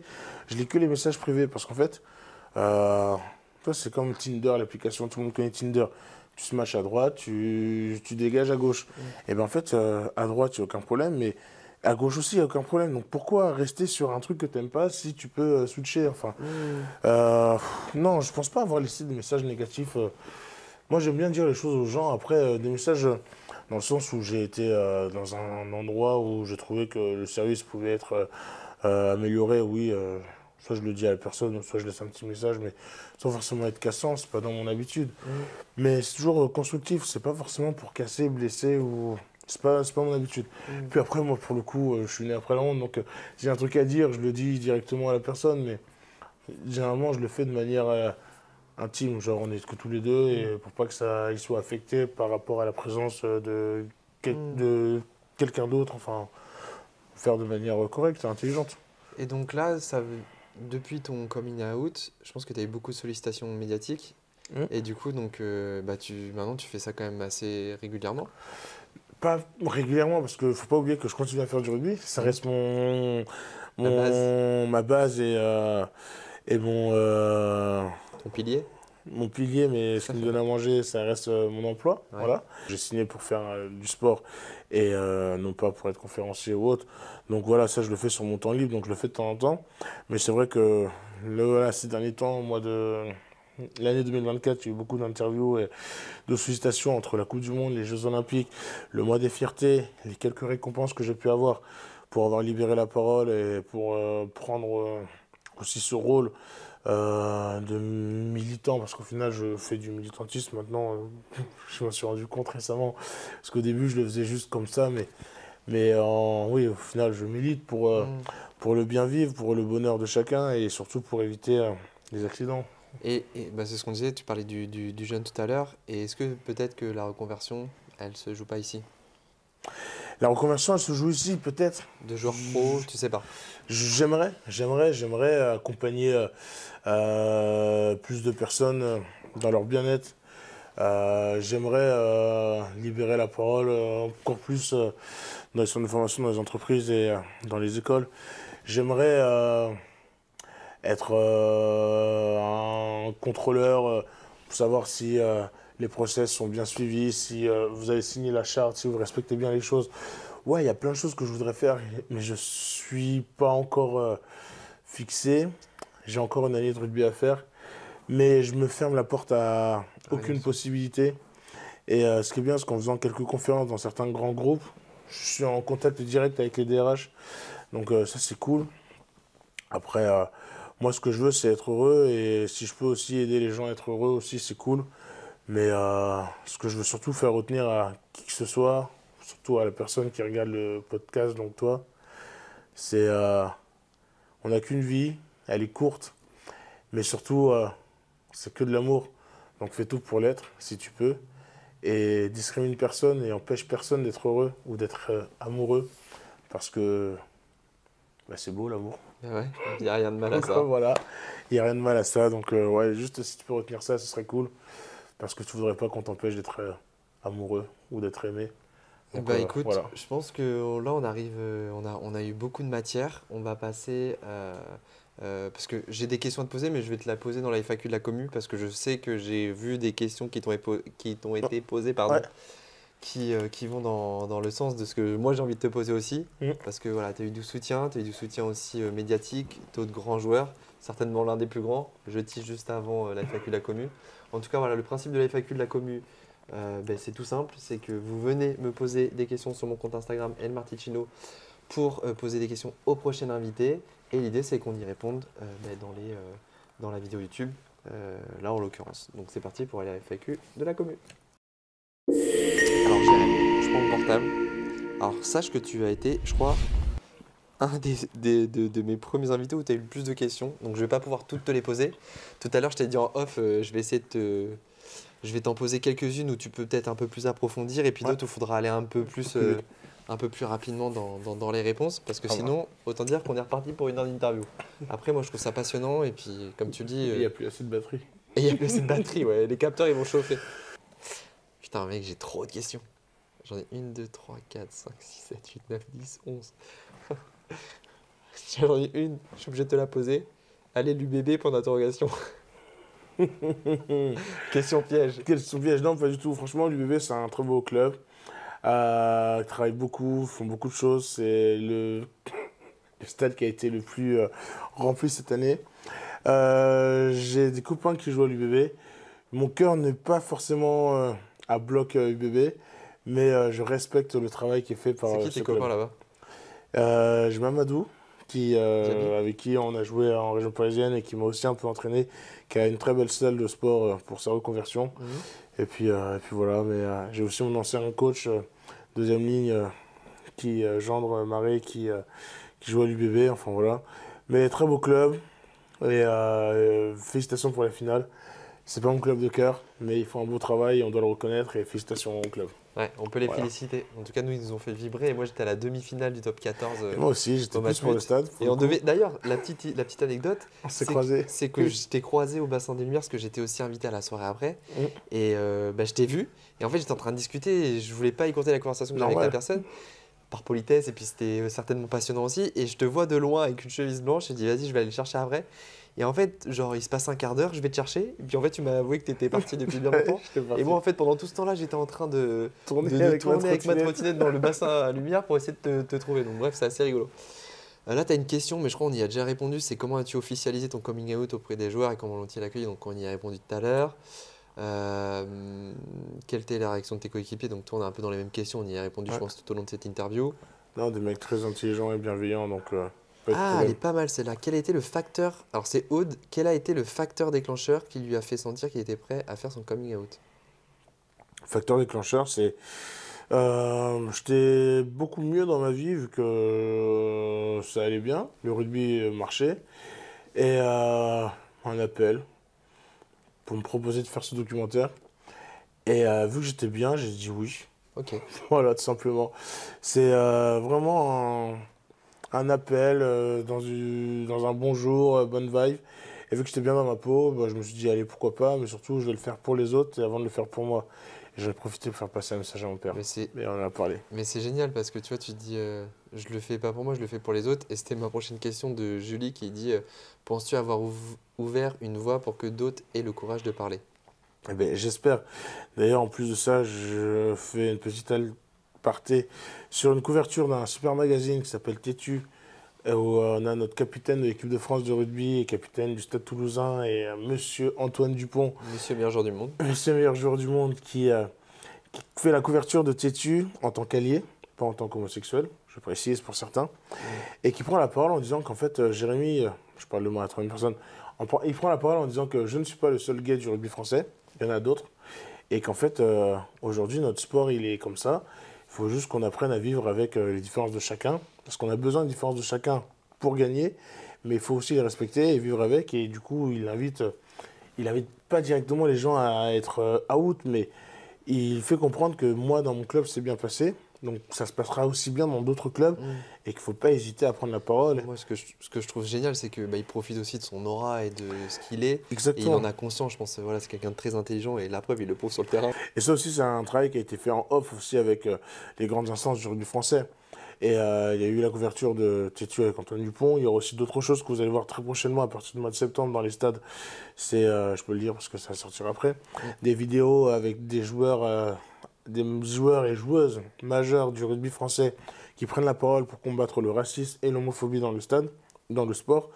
Et notre sport, le rugby, est un sport inclusif et qui a besoin de tout le monde pour rayonner et pour avancer. Et donc, du coup, on ne peut pas laisser qui que ce soit sur le côté. Donc, c'est bien que des joueurs prennent la parole pour notre société, pour qu'elle avance. Ouais, et puis à un moment, je sais qu'il dit, enfin moi, ça m'a marqué sa phrase. Il dit, je pense pas que Jérémy soit le seul joueur gay qui Ouais. joue au rugby. Totalement. Et en fait, il te valide en mode, bah, les gars, en fait, déjà, il souligne le fait que tu as le courage de le faire dans un sport, bah, voilà, avec Ouais. toute la Tout- représentation du sport.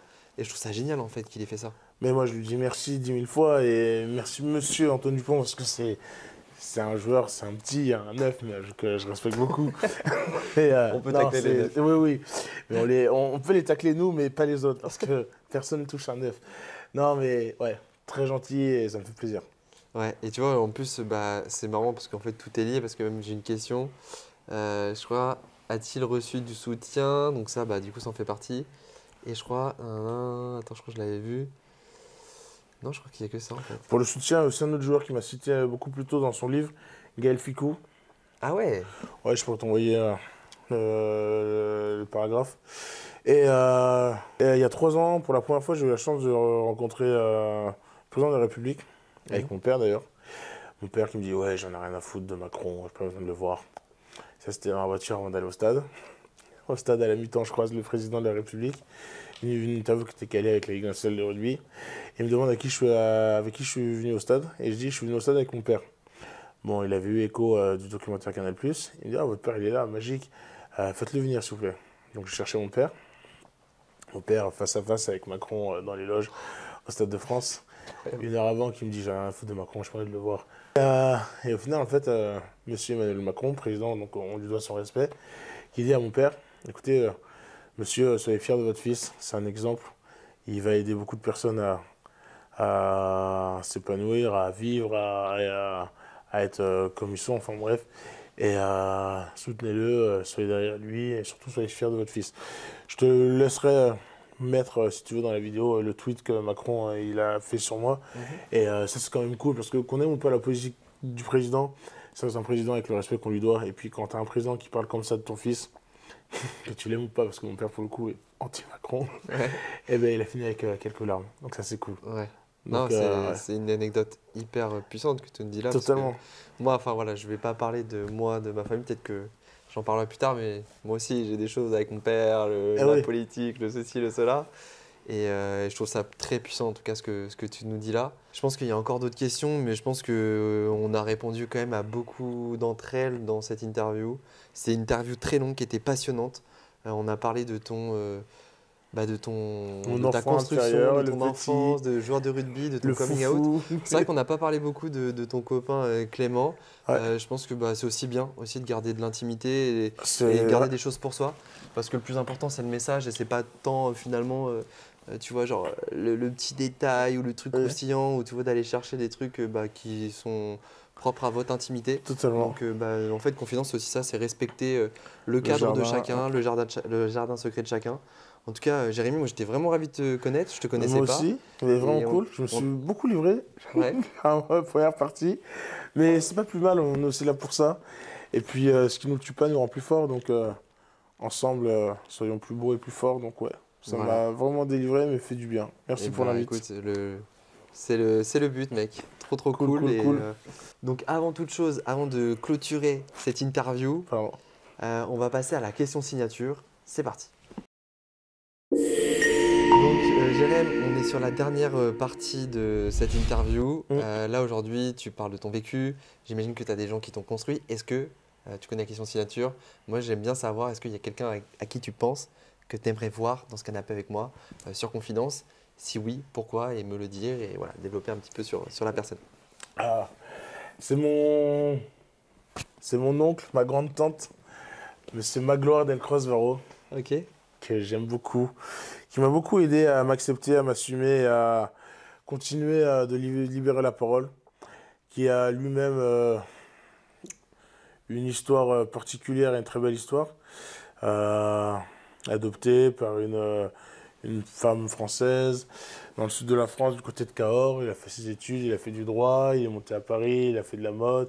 Vous l'avez vu à la télé sur le Morning Live, sur M6, tourner manège ou autre, la folle route avec McDoom, enfin bref. Et aujourd'hui, il est plus producteur et il fait une très belle émission sur TV5 Monde où il fait parler les gens. Et puis même, son histoire est très belle. Je ne sais pas si vous avez eu l'occasion de voir sa pièce de théâtre sur Paris où il parlait de lui. Et je pense que c'est bien de le rencontrer parce que l'image qu'on a de lui, À la télévision, c'est face cam, à la télévision, c'est une image qu'il se donne. Mais Magloire, l'homme, la personne, c'est une très belle image, encore plus belle que celle qu'il y a derrière la télé. Donc si un jour tu as la possibilité, au pire je te mettrai en contact avec. Et en plus de ça, il sera très bien reçu si c'est ici. Là, on peut pas dire, on est dans un cadre quand même exceptionnel. Exactement.